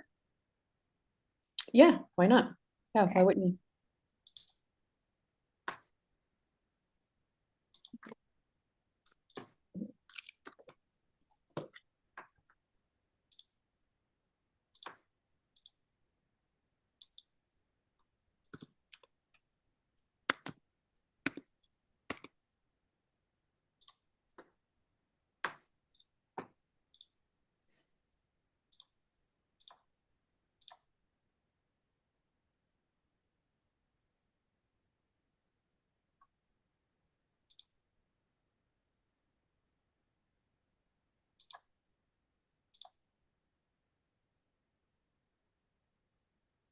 Okay.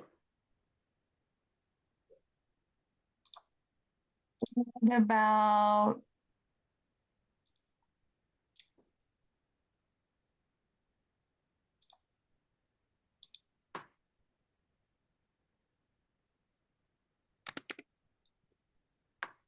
I think I'm gonna leave the rent of my office in Guatemala as travel expenses as opposed to office expenses.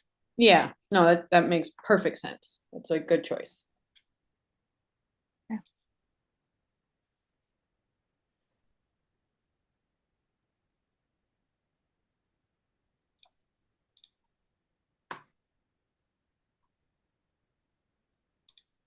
I think I'm gonna get rid of assets. I don't know why it's telling me to have assets. I mean, I have my current laptop, but I bought it in 2016. And it's not valuable enough. No, they're not valuable enough. They're, again, assets are very like high ticket. Let's see.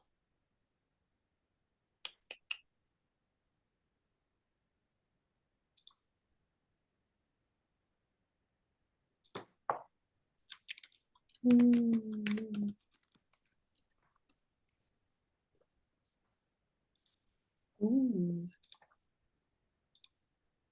Did you buy or do you already own any depreciable assets related to this business other than vehicles? Should I put my machine in there? No, I'd say just say no for now. No. Okay.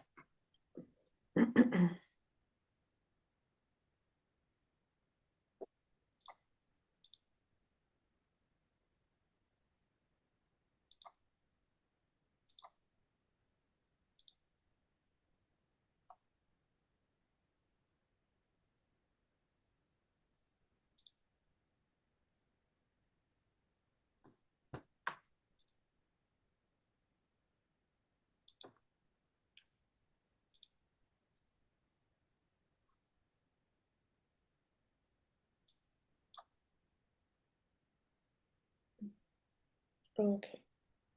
Oh, I see. I want last year. Okay. Oh, I could have probably used my GoPro, but I sold it. this year. I No, want but you're saying you bought it? You bought it this bought year? it in 2020, Oh, okay. but it was like $500. Uh-huh. I never did use it much though, so I'll Mm. buy it next year. I'll buy a new one. I'll get Yep. it on Amazon, hopefully under 200, about $200. Yeah, totally.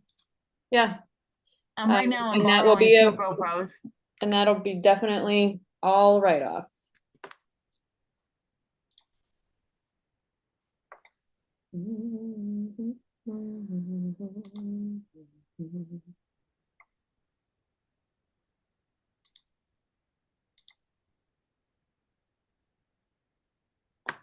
Okay, 70.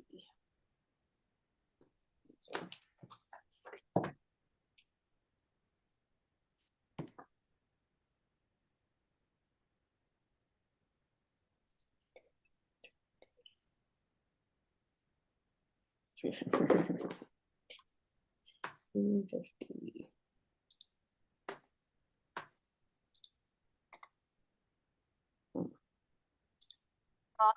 When it says enter my business travel expenses, do I just use the how do I calculate the standard? Oh, you don't calculate it. Oh, okay. They'll actually tell you what the standard deduction is, but I thought, did we look up the per diem for Guatemala? We did. Okay. And I took a picture of your screen. Mhm. And it is in my phone, and it was $182 per day. Okay. So when I'm doing my business expenses, and it says some examples include airfare, hotels, rentals, taxis, rideshare, baggage fees, other business travel, do I just do the 182 and multiply it by the number of days in my calendar that I have, that I did work? What I'm trying to remember is I think airfare is separate. I think airfare, I'm almost positive, would be its own line item. But yeah, then when it comes to meals and lodging, I mean, did we look up, or was that just lodging? Was 180 just lodging? Can you look at the picture again? It just says it doesn't say, it just says foreign per diem rates in US dollars. It doesn't say what it's supposed to be. Okay. So then, okay, so we're missing one piece of information, because yeah, that is, I'm almost positive that is for, like, that would equate to hotel expenses. That's not the meal part yet. So to ask me your question again, now that I have that number, what was your question?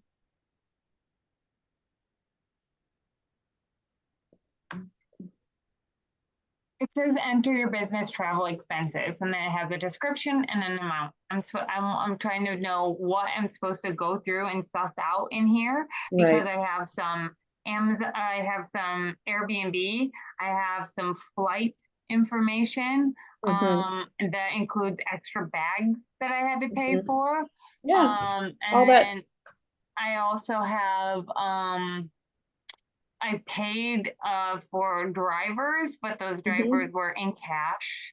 And that's fine, because remember we've talked about, you don't have to have receipts for everything, anything below 75. So it sounds like pretty much everything I think you've named so far would all go in this category we're in right now. Yes, and do I have to go through and discover what each of those are, or can I just use a per diem amount? Yeah, I'm pretty sure it'll be per diem, but you got to get into the, let's see, where are we here? Let's see. So let me try to get to the travel one. Yeah. It's AOPRAL.state.gov. That's what I have on that. I don't know what information you were just telling me. So I'm on the page. Let's enter your business travel expenses for your work. Are you in the same place? Yes, I'm in the business expenses for work, but I'm also trying to get to the government page that shows me what that includes, the per diem. Oh, right. There you go. Okay, good. Foreign per diem rates per location. And then Guatemala.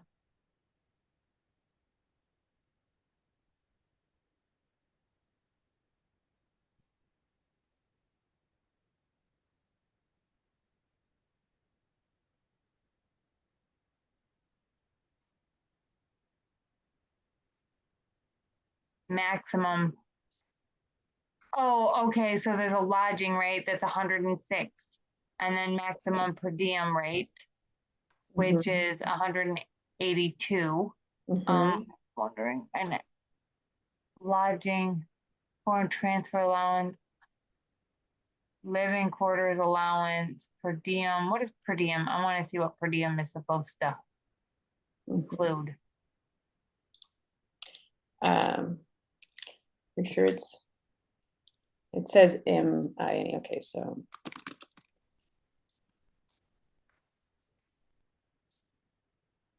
let's see. Per diem, yes. Okay, I'm going to read this out loud and you see what you think it means. It says, the maximum lodging amount is intended to substantially cover the cost of lodging at adequate, suitable, and moderately priced facilities. The M&IE portion, which is meals and incidental expenses, is intended to substantially cover the cost of meals and incidental travel expenses such as laundry and dry cleaning. Great. The maximum per diem rates for foreign countries are based on costs reported in the hotel and restaurant survey submitted by U.S. government posts in foreign areas. This report includes prices for hotel rooms and meals at facilities representative of moderately priced and suitable hotels and restaurants most frequently used by typical federal travelers. So it's much higher end than yeah, they're basing it on high end. That doesn't mean you have to do it high end in order to qualify. It's just they tell you what the per diem rate is, you take that amount, you use that whole amount. Okay. Another thing is maybe one way to feel like to understand it. What I'm saying, the maximum per diem rate includes the cost of lodging. So I don't separate those two. I think that's what it's saying. It says good. It says the MEI portion is to cover incidentals.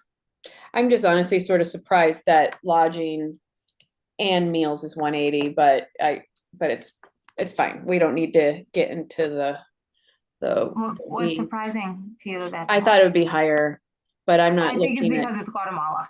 Yeah, it must be. Yeah, it would definitely be a lot higher if it were in the United States. So, yep. Yeah. Cool. Good. Excellent. Yeah, and thanks for clarifying all those specifics. So what I'm wondering is, so then for my office / lodging, and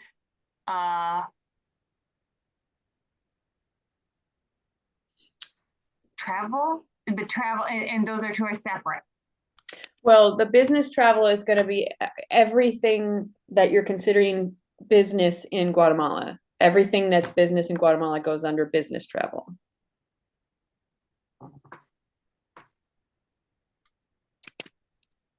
What I'm wondering is business travel separate from per diem, though? No. Okay, so everything that I did, including ride from the airport to lodging, per diem.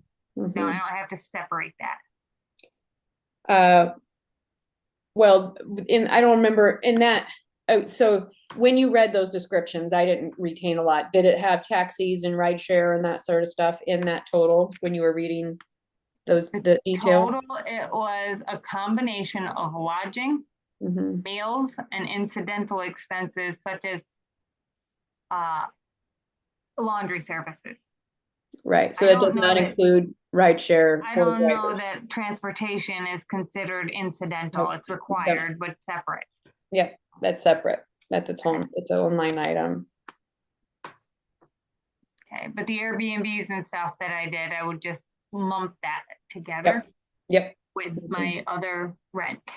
Yep. And I mean, my rent was about $5,000 for the year, so I'm going to just do a total tally of the 100, and then give it of days I work times 186, and if it's whichever's higher.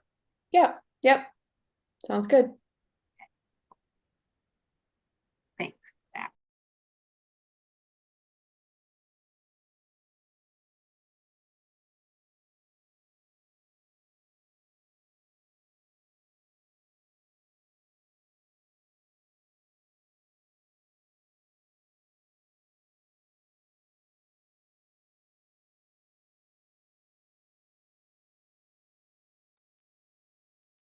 Okay, so then when it says enter your business travel expenses, I can just put per diem as the description.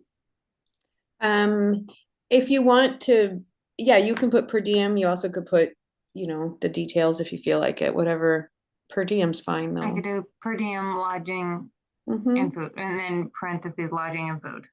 Yeah, that'd probably be good, just because then you will remember for sure that's what you did.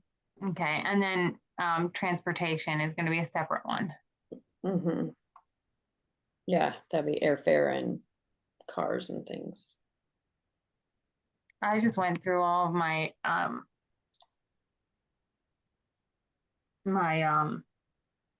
statements, and I'm not seeing the airfare anywhere. I think Riley bought my ticket home. Oh. And you didn't have to pay him back? Is that what you're? No, I don't think I did pay him back. I don't think I think it was kind of like he had the money to do it at the time, and he was like taking on this provider role. He's like, I'll get us home. We're going to get in our apartment and I pay those things, And so I'm like, forget it. Like, I forget about that because of all that happened in all that time. But like, as I look back, I'm like, wait, no, I think the reason I'm not seeing this charge is because I think he paid for it because he was like, Daddy's got you mode. Right.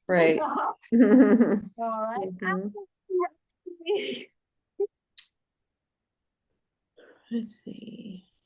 Which is now live streamed to YouTube. Well, I didn't quite get, oh, right. You were just saying he was taking care of it. Yeah. What's the likelihood that all of this we watched? And now that you've told me about that fantastic editing program, what's it called again? CapCut or something? Yeah. Yeah, where I can edit just by going through the transcript. I'm so fucking excited. I just need to, I'll probably start playing with that this week. Because yeah, that's a big deal. And that'll make it real easy.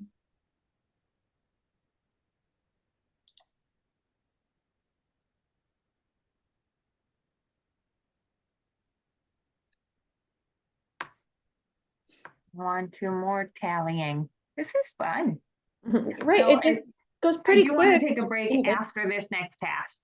Perfect. Of tallying. I think this That's is getting good. to be that time of day that's like go for a walk again. Well, and I think an hour at something like this is plenty usually,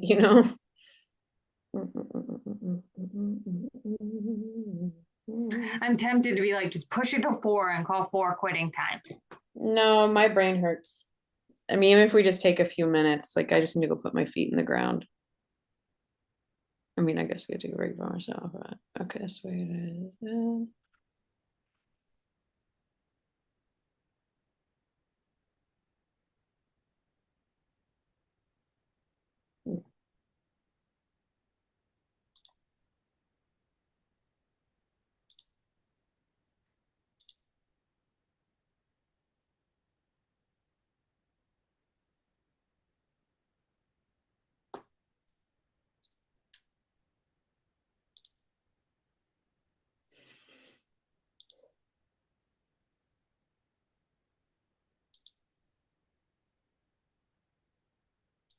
What's the difference between traveling for work and working while traveling?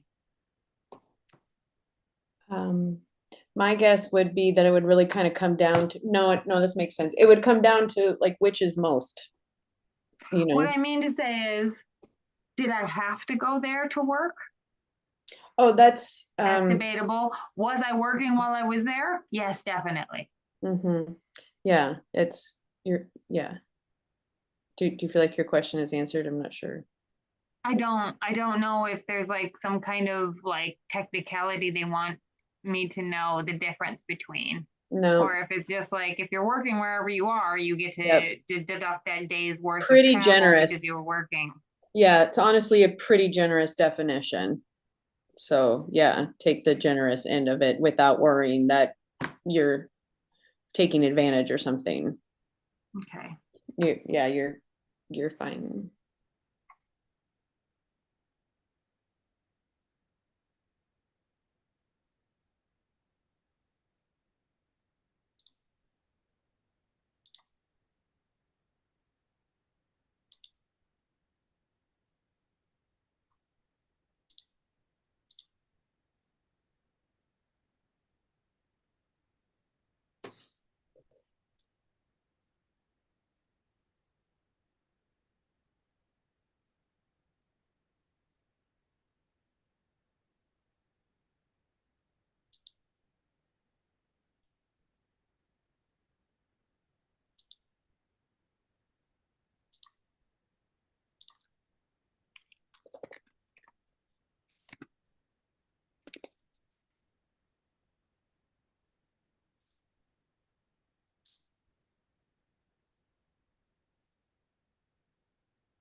Hmm.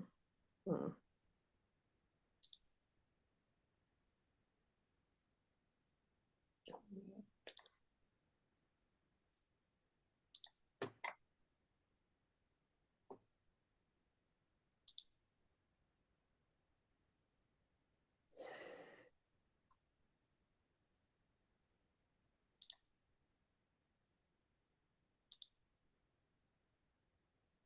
Okay.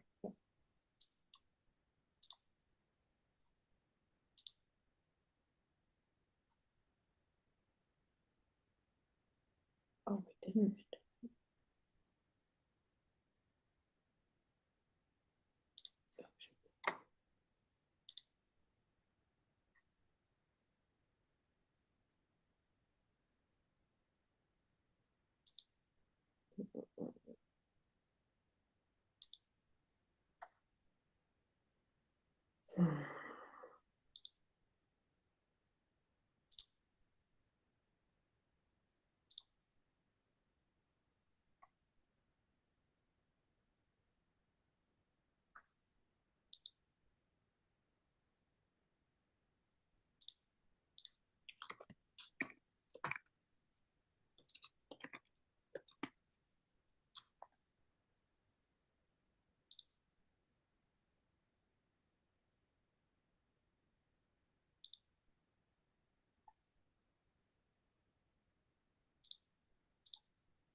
Okay.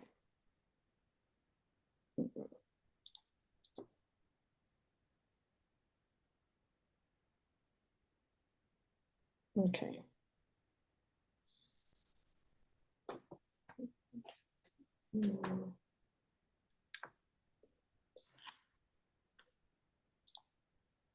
As you know, while you aren't required to have receipts for amounts less than $75, it's important to have documentation showing the business purpose of the expense, like in a diary or a spreadsheet. Which you have. I do. Yeah, you showed me your spreadsheet. My spreadsheet was just the income and my invoices. Oh. It's not Okay. like I have my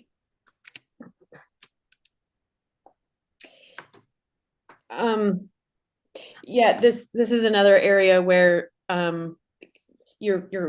you can spend a bunch of time with this, or you can you can rest on the fact that you don't need a receipt for something under 75, and that the chances of someone checking you are almost none. And if you really had to, you could, but you don't have to right now. And you can track it more this year if you want. Okay, But so what I'm seeing here is my transportation, I have lumped as $160, but I could make it smaller if it was like direct, like to airport, from airport, you know? Nope. And then my per diem, lodging and M&IE, meals and incidental expenses, at 100 and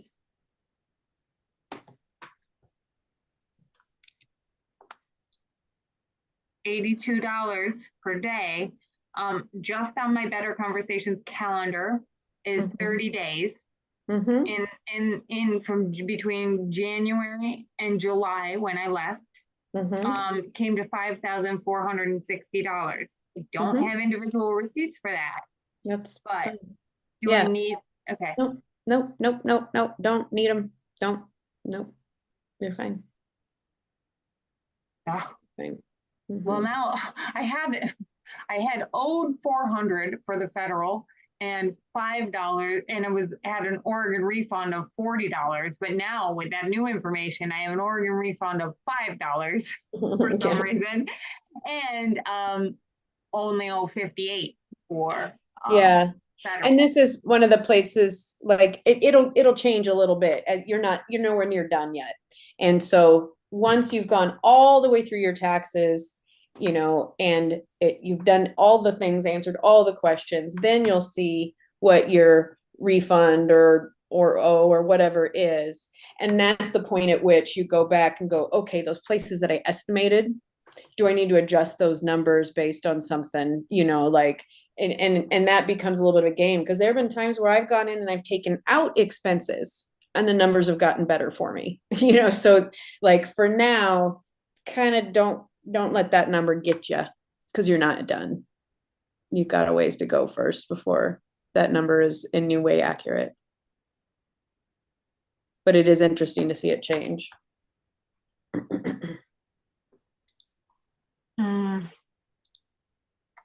So then that brings me to meals. You've already done meals. You've already entered it under your per diem. In out of state, but I was after August, I was here. So between August and December, I was here, and I could go through my credit card statements and see all the different places that I've had meals. Yeah, and when they include business conversation, whether it's a collaboration, or a business specific conversation with Riley or whatever, those definitely count. And again, you don't got to get into the specific details. Try to remember what you really talk about. It's just, okay, realistically, how often did we talk about business while we were eating? Probably 90% of the time, so that's a good place to sort of use an educated guess to enter it. Does that make sense? Yes.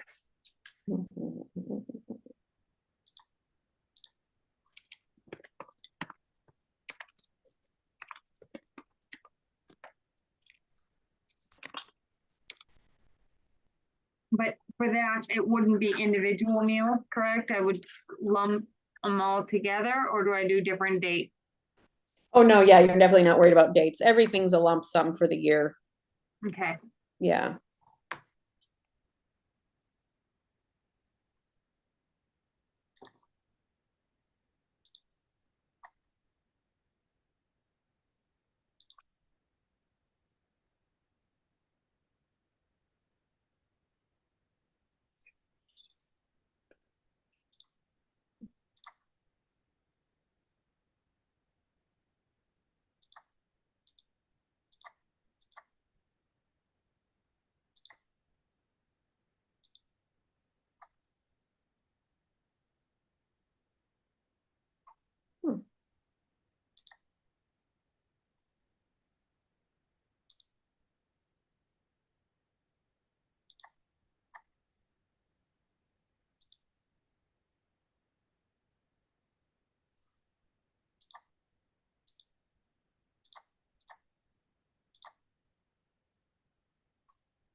Interesting.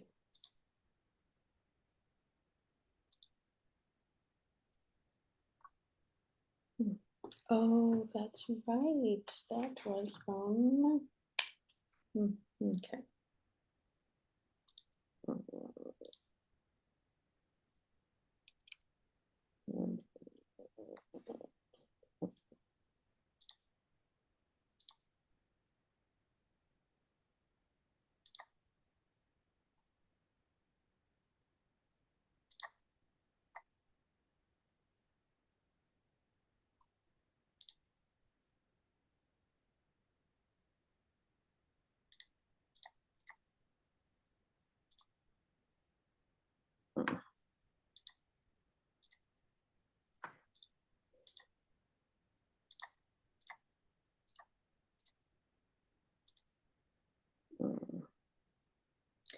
All right, something's not right there.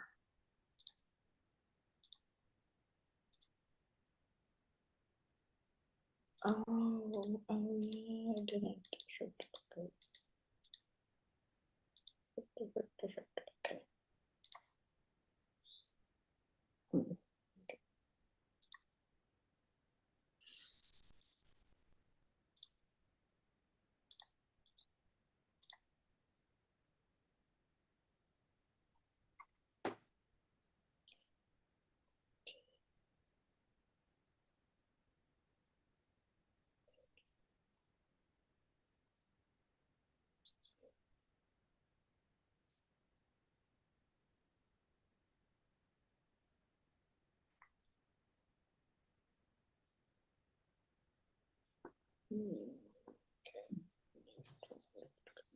Hear me? Yep. So something I just realized is that August and September of this year, I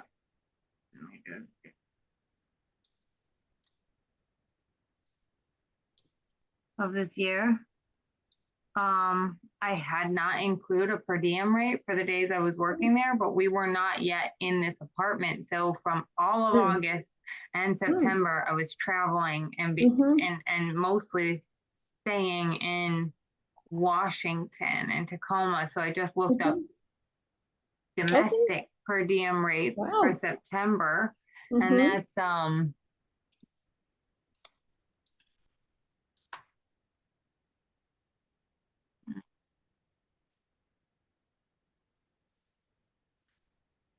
for September, it's $126 a day. Wow. Good catch.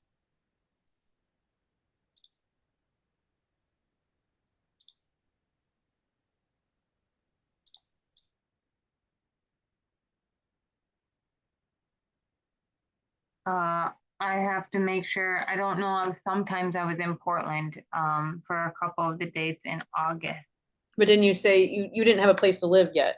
If you didn't have a place to live yet, you're traveling 100% of the time. Right. So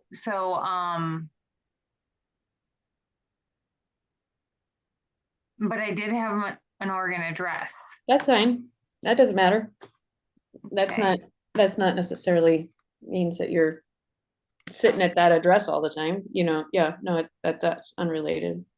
Right. Okay. That's really more about residency than tax. I'm just going to use the Washington because I also was in Camas a lot of that, or Washougal, I mean. So I think only one of those days was I even in work. So I don't think I think the days that I was staying in Portland aren't days that I was working. So because there were so few of them. All right, cool. So then I need to multiply that.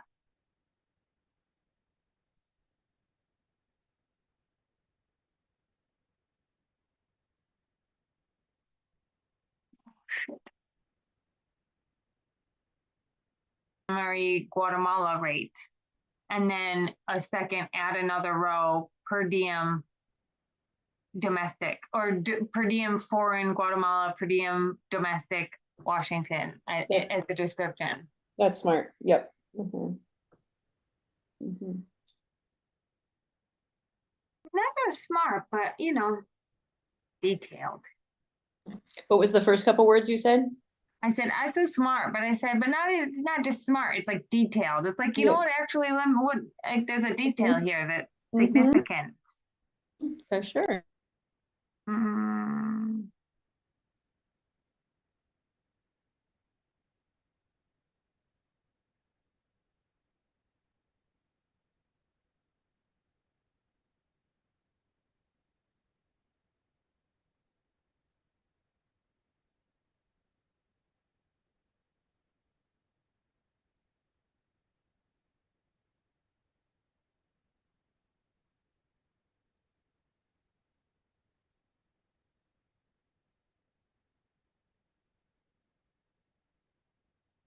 I've hit 0. It's like, I win. I hit 0 on both. So do I even keep adding expenses after that? Not if that there's really no reason to, if you've already, I could do utilities and office expenses, but I'm not paying for the utilities here. Those would be utilities in the per diem for there, I think. Right. It looks like, yeah, look, there comes a point where it's not worth your time anymore. Yeah. Yeah, I could do the meals with a 50% limit, but it's because I've just listed them all out right here, but I guess I could add them just because I have them in front of me. But it's kind of like penny pinching at that point, you know, none of them are, I think one of them is $54. Yeah. So, yep. There's a lot that just gets to a point where it's, you can just ignore it. Yep. I'm just gonna add these up just for my own personal knowledge of what I've spent on meals here. Yeah. For business related. But you are right, you know, when you run your own business, there's always like half the time it's like, listen, if you want to get a hold of me, I've got to be eating. Right, totally. Yeah.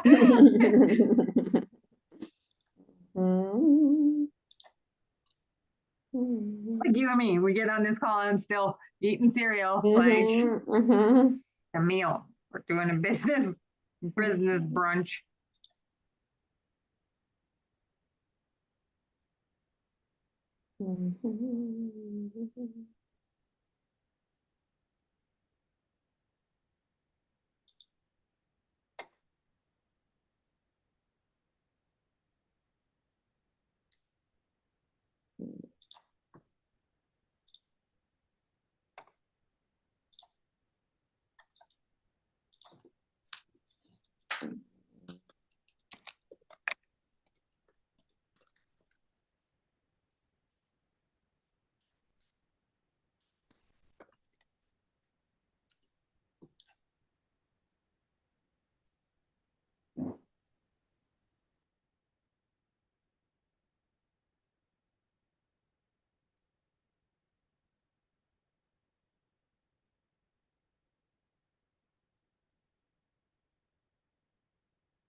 Because as I was doing it was doing the meal calculations that I realized that some of these purchases were out of state. And I was like, wait a minute. Oh, it's traveling.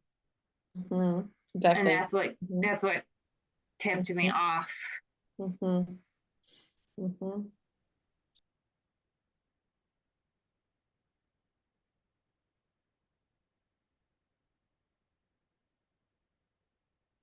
So I'm making sure that I don't include any of the meals that were while traveling because those are already covered by the per diem. Right. And it just simplifies it so much. Yeah.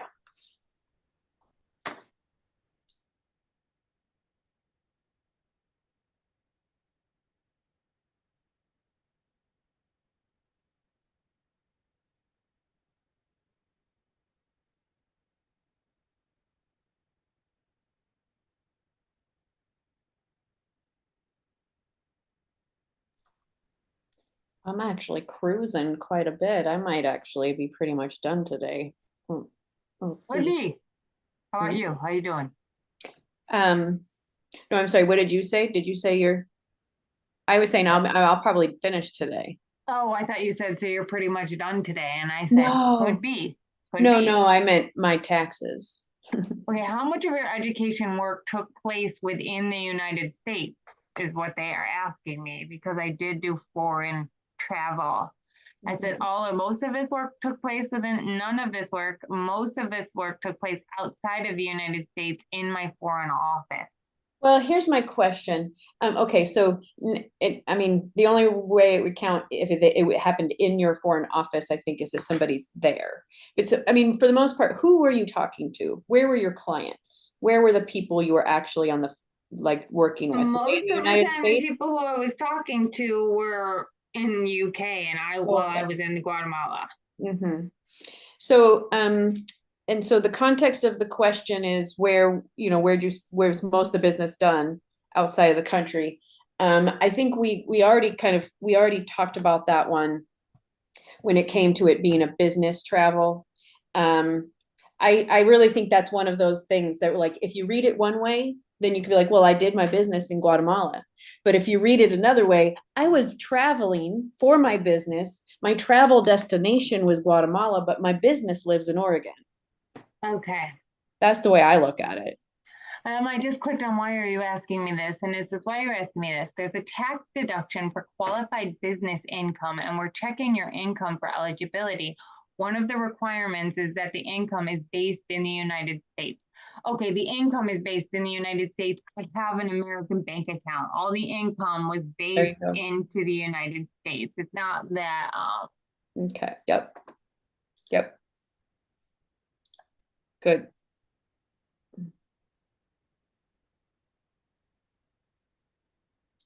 Okay, and I think it says in my foreign office, I think it's like if you own property and you have something like that, but I was traveling. I don't have like a Guatemala travel agency. Right. And the audit thing, the pre-audit risk assessment. You hear me? Yeah. Oh, and it says your audit assessment is ready. Your risk is low. Great. Yeah. Yeah, you're muted, so I can't hear you. Oh no, yeah. I'm sorry. Maybe I was talking quiet because I wasn't muted.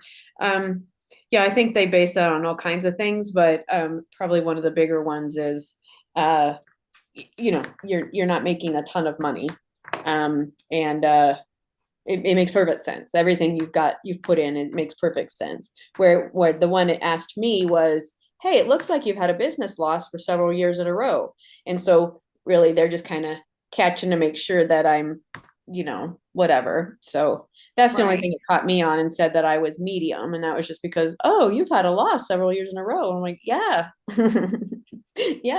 yep. Not a surprise at all. And part of that's because I don't make everything based on taxable income. Thank goodness I'm not taxed on what I consider to be the kind of income that elevates my life experience. Just doesn't have to be in the form of cash. Well, also there's something to be said about you had to get a new car. Yep. And you had to get a new phone, and you had to move. Yep. And so like that's the kind of thing that just takes the wind out of your sails. It doesn't matter how far ahead you get, something else can knock you down. And that's the economy that we're living in. It's like doing our best. Sure is. It's insane. It's like, well, if I worked for minimum wage for another employer and then I showed you my credit card statements, you'd see a record loss there too. Exactly. You go into debt when you get. Exactly. So I think what makes it mine low too is that I'm not claiming more deductions and expenses than much more than what my income was. It's like it went from like my income was like 8,200 and my deductions are like 8,500. So Yep. Yeah. Okay. Update later. I already did that. Annoyed. Okay. So he just did ask me, do you have another line of self-employed work in 2023? And it says, for example, if you work as a graphic designer and you also have a dog walking business, you'd add all the income and expenses for your graphic design work first. Once you finish that, you'd add another line of work to report your income and expenses for your dog walking. No, that I'm what wondering they're if you really do that applying to because they're applying to working- something else. No. Right, but I'm wondering if do you do that because you do Lyft and dog walking or Oh. dog pet sitting, or do you? Well, yeah, Lyft, I all have under the paperwork umbrella? that proves my rideshare income and delivery income. So that is always separate because someone else is generating paperwork for me around that. But everything else that I do as a business for myself is all on one line item. Okay, so the Scrappy Entrepreneur is also a pet sitter within that job description. Exactly. And even before, even before I had an LLC, I was doing a little bit of pet sitting. I was doing some executive assistant work. I was doing some home organization work. Like, it doesn't matter what the description is, the job description is. Is your business one business? And in your case, yes, there's one Lyndsay, and Lyndsay is the business. Well, now it wants me to do unemployment and paid family leave, 1099-G, investments and savings, capital loss and carryover. Do I have to go do them? No, probably all can skip them. Did you get unemployment? No, but it says. No, it's just giving you the option. It's just giving you the option to do it. It says not started or start. Yeah. No, because you don't need it. You can just skip it. There's going to be a spot to skip all that if those don't apply. I do have a 1099 div. Okay, so then you can do that one. It's separate. It's one little line. It's one little one. Yeah, it's like $69 or something. What am I doing? What am I doing? Oh yeah.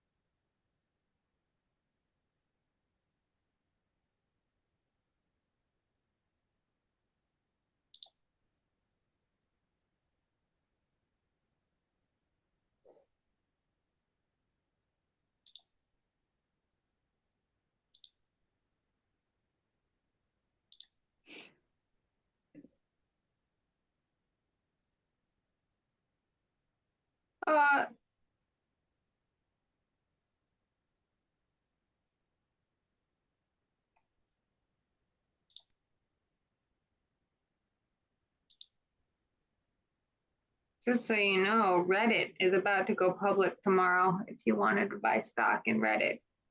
Do you have stock in Reddit? Nope. No,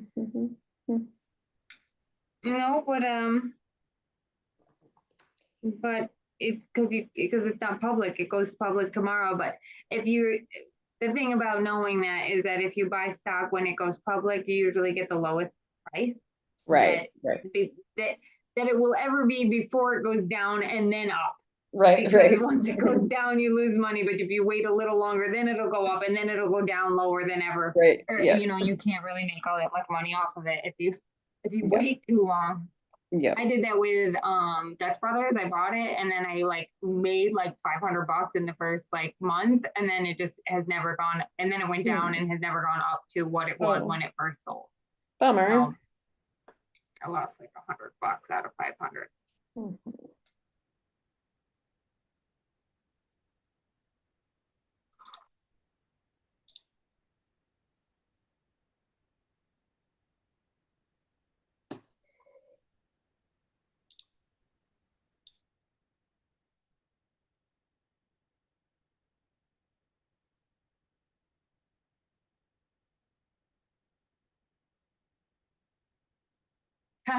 This says it's taken me 3 hours and 55 minutes of the expected 1 hour and 42. Yeah, I don't know who the fuck gets it done in 1 hour and 42 minutes. Maybe if you have everything lying in front of you. I think it's lame that they use that number, because I don't think anyone could do it that fast unless, like I said, you had everything in front of you and you know a lot. I think it's unreasonable. They make people feel bad for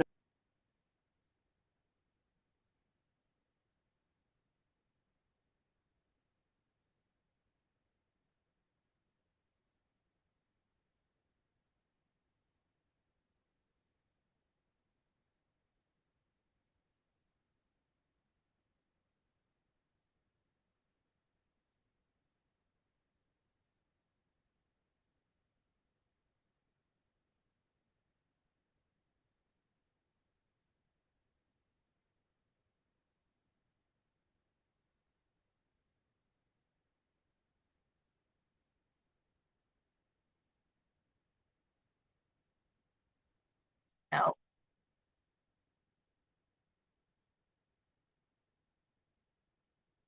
It's like, do you want to connect your investment app to this thing and we'll import it? No, I will do it. Nice. Yeah. What would I like to upload my 1099 div? I don't want to. Type it in myself. Yeah, that's what I want to do. Yeah. But you could take a picture of it if you have it printed out. Correct?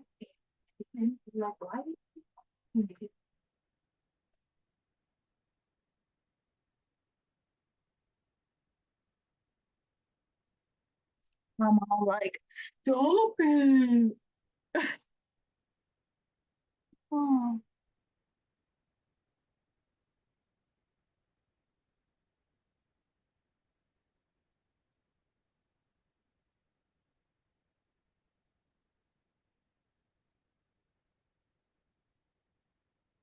Still in federal. What about you?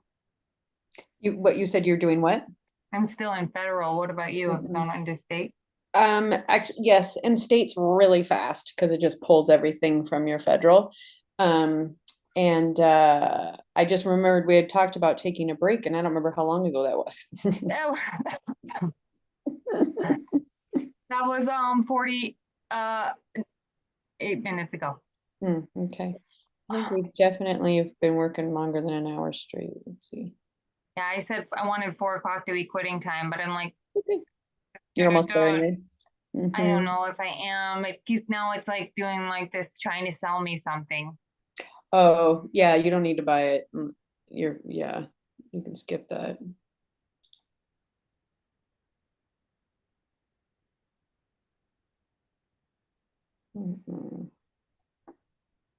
And I also hate the way they make help be hovered right over the continue box if you're not careful.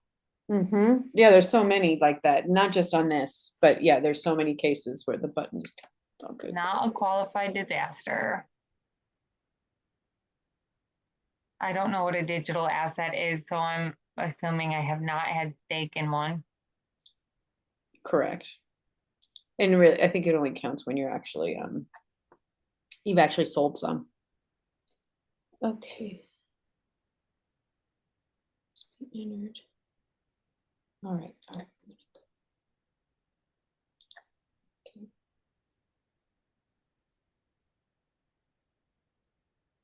What about, did anyone listed on your tax return have marketplace health insurance? So that would be something other than OHP?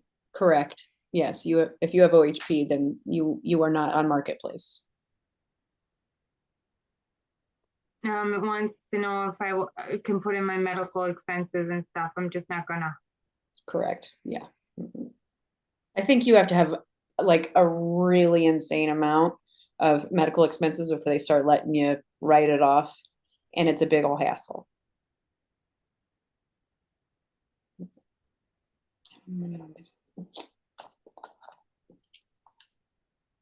I didn't get the home buyer credit, but I also don't need it because I didn't buy a home ever.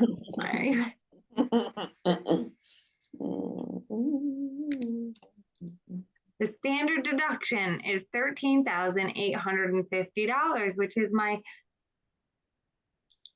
it's telling me that the standard deduction is better for me than the itemized because it's two separate things. They're two completely different things. So, and that's where a lot of people get confused, is they think, oh, it's why would I bother? And really what it is first you have business expenses, and those go on what's called a Schedule C. And those are deductions. Those aren't itemized expenses. Those are actual deductions from your business. But if you have personal deductions from your overall income, net income, and make it your gross income. Using the word deductions twice in different contexts. Right. Yeah, it's one of the many ways that they confuse people. So if you choose, it's personal deductions are what they're talking about itemizing, and you don't own a house and you don't like, those are very, very different. Yes. So that is why we do what we just did, because it's essentially a completely different tax form that we just prepared with all that business information. Does that make sense? Uh-huh. Mhm. Yeah, they get a lot of people that way. I have a friend who's like, I've never put in my business expenses because I'm always less than the standardized deduction. And I'm like, I know for a fact, just based on what you've told me, you have thousands and thousands of dollars of write-offs. Yeah. Granted, it does, Like it's this not like it. one, like this fun question. Did you hire a live-in nanny or household employee? Yes, I did have the servants. Mhm. I have to deduct the cost of, you know, housing my servants. Right, isn't that funny? But you know, someone's got to take care of the peasants. No, I don't care to designate money to the presidential fund.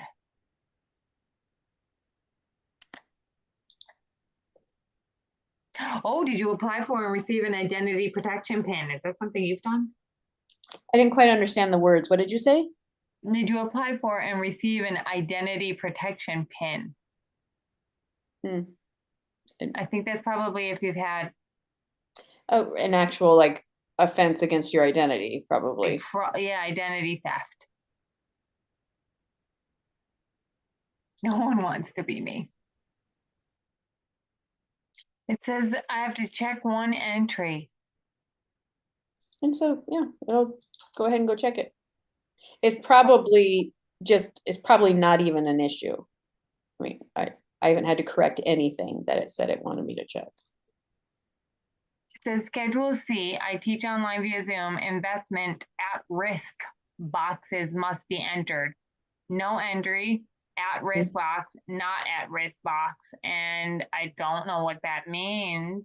It was a simple question that maybe you skipped over, but it was asking something like, are you at risk for losing money based on some business? And it's like, again, it doesn't really apply to us, but you still have to answer. It's expecting that I have this information from a 1099. That's why, and I don't have it. That's right. Why. So it says, if you have a loss, check the box that describes your investment in this activity. If you checked 32A, enter the loss on both Schedule 1, Form 1040, line 3, and on Schedule SE, line 2. If you check the box on line 1, see line 31 instructions. If you check 32B, you must attach Form 6198. Yeah, none of this is applying to you. This doesn't apply to you. So there must be a spot somewhere you can say doesn't apply or no or skip or something. Or back, go back to the main thing, because we only got here because it said it wanted you to check it. Yeah, check this entry. It could be no entry, at risk box, or not at risk box. So then you don't have an entry. No entry. Okay, yeah. Is what I want. Okay. Yeah. It just wants me to be like. No, I promise I don't have anything to put in there is what it's asking you. Yeah. But I still have a couple details to button up.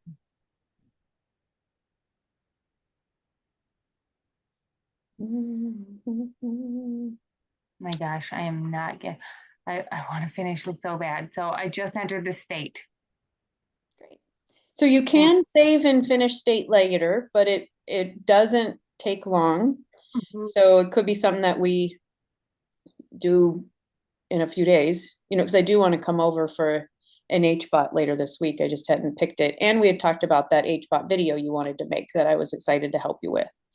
So I have two GoPros that I've borrowed from somebody, and I'm getting the SD cards for it because they didn't have SD cards. They're just a GoPro. And so I'm going to set one up inside, and then I don't have to worry about dealing with my phone memory. That's how I was worried about. So I could just put it onto I don't know that I have enough computer memory for that much video to edit, but I do have an external hard drive. So well, and also honestly, that's why I stream from Zoom to YouTube. It's not, and then there's no storage required on my computer. Right, but I want to do it all. I don't. I want it on CapCut.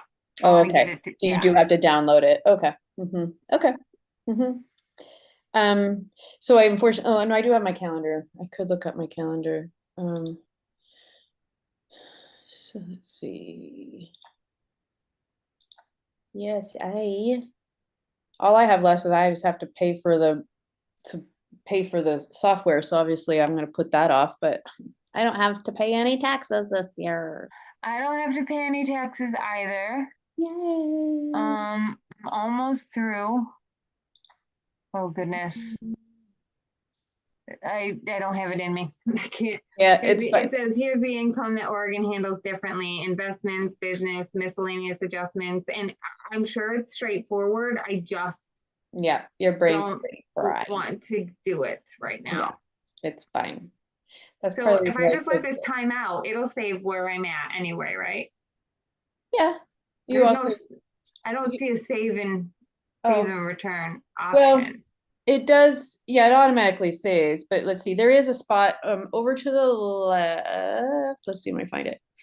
On the left-hand side, all the way at the bottom in that little like Intuit TurboTax Premium menu on the left. That's what I'm talking about, where it says my info, wages and income. Yeah. I'm all the way at the bottom is sign out. Oh. And click it. Yep. If you're done. Saving my data. Got it. So one thing I'll forewarn you is that I find extraordinarily annoying is that every time you go in there, it like kind of makes you go, like say you go look at your wages and income for some reason again, it'll make you go through like every friggin' little question. And so I know it makes me start to feel crazy. I'm like, didn't I already answer this? And so like something I have to keep reminding myself is if I go back in and look at things, which is fine, it's gonna make me I can't go straight to the page I want. That's all. Right. Yeah, okay. So don't let it like get you like, wait a minute, do I have to know this answer again? You know. Right. Yeah. Okay. Well, good job. That was that's hard stuff, and we just really cruised. I'm impressed with us. We did a good job. We're so we'll talk about it another time, but we're so good. And I did get more information on the peer support specialist thing. Cool. Piecing together some information, and it's looking like a long-term goal. Cool. Because it's seemingly hard to get into a certification training program because they fill up fast, and there's not many being offered in the Portland area, or there's not many being offered in Oregon State. And like, so the ones that one that I found that was $1,100 to join started yesterday. And I'm like, son of a bitch. Did it say how often they do it? No, it didn't. It said it showed me a calendar and only had this week and next week as the dates that it's running. And I'm like, okay, well, when's the next one that they're gonna do? So it's challenging to even get the training. It looks like that it helps you qualify. So that's why I say it may be a long-term goal. The woman who I was talking to at Be Well, she was like, yeah, I could connect you with the person that would, because apparently for them to even be able to have that on their staff, like qualified to have that position as a provider, as a staff position, the application is a 250-page application for them. No one's to gonna the state. And they've paid no, they are doing that. That's what I'm saying. They're going through the process to do that, and they've had to hire like people that know the ins and outs of it. It's cost $80,000 already just to get a lawyer to go over their paperwork. They've got to also have a therapist on staff, which they do, which is what makes them so eligible. But other clinics, if a clinic doesn't also have a therapy portion, they have to have therapy oversight. They also have to have a program manager, director. So they had to hire a program director for it, even though they don't yet have the thing, because that's the thing they have to have in place. So I thought that Oregon pays for that role. No, they're paying for that role. So she connected me with the program manager And she was like, maybe you could send over a resume, Lyndsay. And I'm thinking, shit, I don't have a resume. This is why I wanted to talk to them so that I could see what I need. But Right. I have done things in the last year that I never thought I could do. And Right. having a valid and going through and making a resume that I'm not like bamboozled by and perplexed by. And they're I'm like, stupid this at might this be the point. next thing I do in life right now is I Mhm. make a new resume that represents all that I've done in the last 7 years. But my last resume is like from when I owned it, like from Yeah, before the thing is 2014. though, that's just a busy work, honestly, you know, at that stage of the conversation, they're just basically like, it's a throwaway statement to be like, just, yeah, I guess send us a resume and then we'll like see what happens, or we'll put it on file or whatever. Like there, I don't think it is not yet taken into account the reality that not all of us need a constantly updated resume. That's just not required for our line of work. And it's not a good use of time unless you are literally going and trying to get like a full-time job. You really got to concretely describe like everything that you're amazing at. It's not a good use of your time. It's just going to stress you out. At some point, maybe it would help, but right now, but for this I'm little like, thing, okay, it's so long in advance that it Yeah. might be a good thing just to do for an activity for myself to be like, what is there now? What is there since then? So that I have an idea, a starting point, so that if someone says, can you send me a resume? That I'm like, not starting from scratch, but instead curating it for what I think they want to see. And at some point, you might have a LinkedIn. You probably will have a LinkedIn profile at some point, you know, since you do want to work with organizations. So, you know, that's when that would come in handy for that as well. But yeah, don't take that too seriously, because it's just a throwaway statement these days. So do you feel like you've got the brains to just make an appointment for later this week? I have the brains for that, but I don't have the brains for anything else. Cool. Beyond that, I'm done. Okay, So, I worked so hard. We did. We used it all up. So I remember you saying you had a lot going on Thursday. Is that correct? Let me double check. What? Wait, what? I think. What you licking? What you licking? Just when you're licking over there. Okay. Thursday of this week is what you're asking me? Yep. I have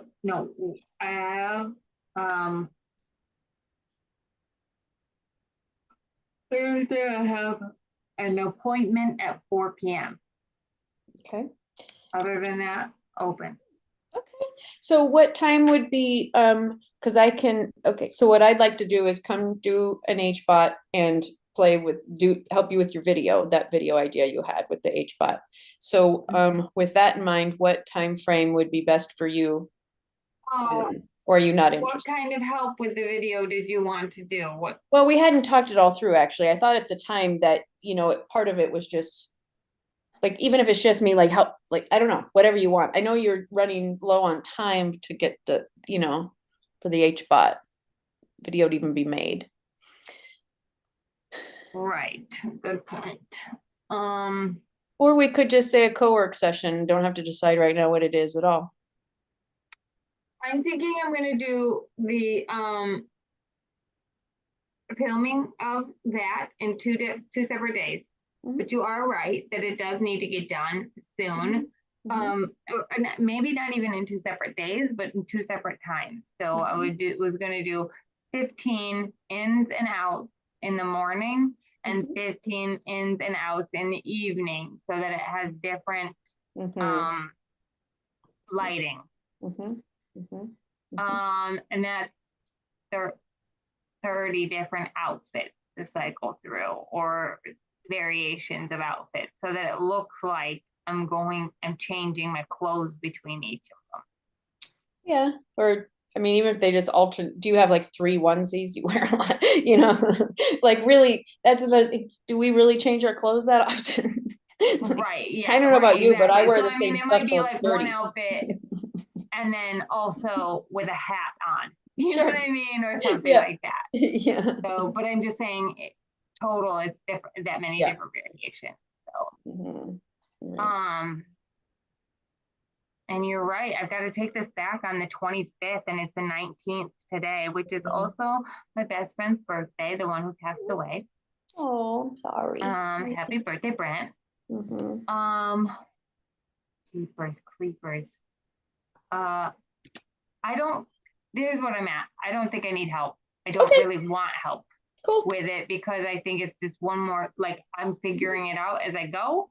And I would think, I mean, I'm down for company, but I'm not really like, I don't know what I need help doing. So thinking about the help I would need is another task than figuring it out, you know?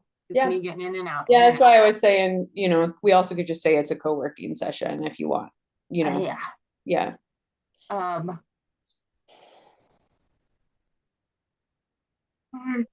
And I also don't have to. You can come over for the HBOT, and then I don't know what else for that, but definitely come for HBOT. Cool. Okay. I'd probably, the most likely time that would work for me would be to come after I'm done driving. So that puts me there somewhere between 9 and 10:30, depending on how driving is going. Is that okay?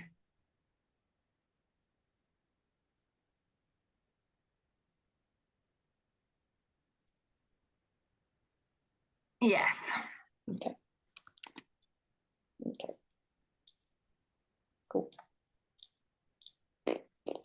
Cool. Well, hopefully we'll still have nice weather, so we at least could go for a walk. Yeah. I gotta go see the goats again. The weather is talking about changing pretty soon. Today it's a high of 69, and then tomorrow's high of 58. And then it drops, it hovers around 60 for the next Thursday and Friday, and then drops to mid and low 50s over the next week, and rainy. So it's not super cold, but you know, it's not what we just had. And honestly, let's be real, the more rain we can bank in the winter, the less likely of having a terrible summer. I want the rain. Yeah, I'm not opposed to rain. Yeah.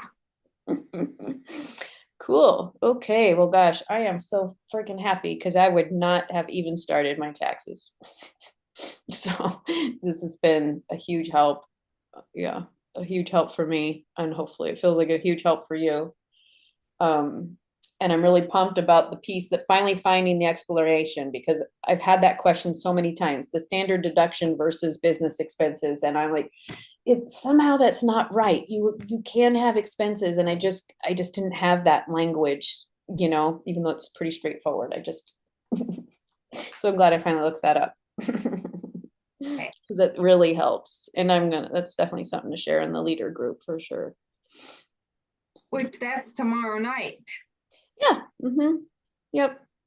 I think I don't know how many people are going to come, because I've done a terrible job of saying anything. But then also, it's not like this isn't marketing. This isn't me trying to get a certain number of people there. It's just, this is when we're doing it. You want to come? Great. And I'll try to remember to let you know, remind you the week before. And that's about it. Well, I'm realizing I got to get out of this chair. I'm done. I'm totally done. I'm done. Cool. All right. Well, we did a good job. Thank you. Yeah. I've got some things left to do, but halfway there at least. More than halfway, probably. Yeah. Which feels good. Yeah.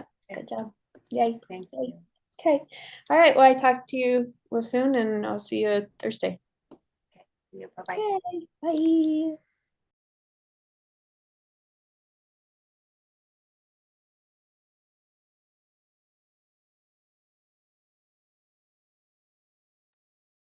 Okay, kick ass.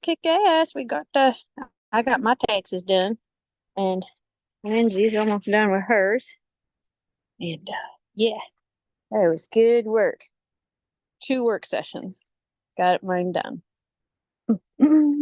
So, yeah. Okay, all done now. All done.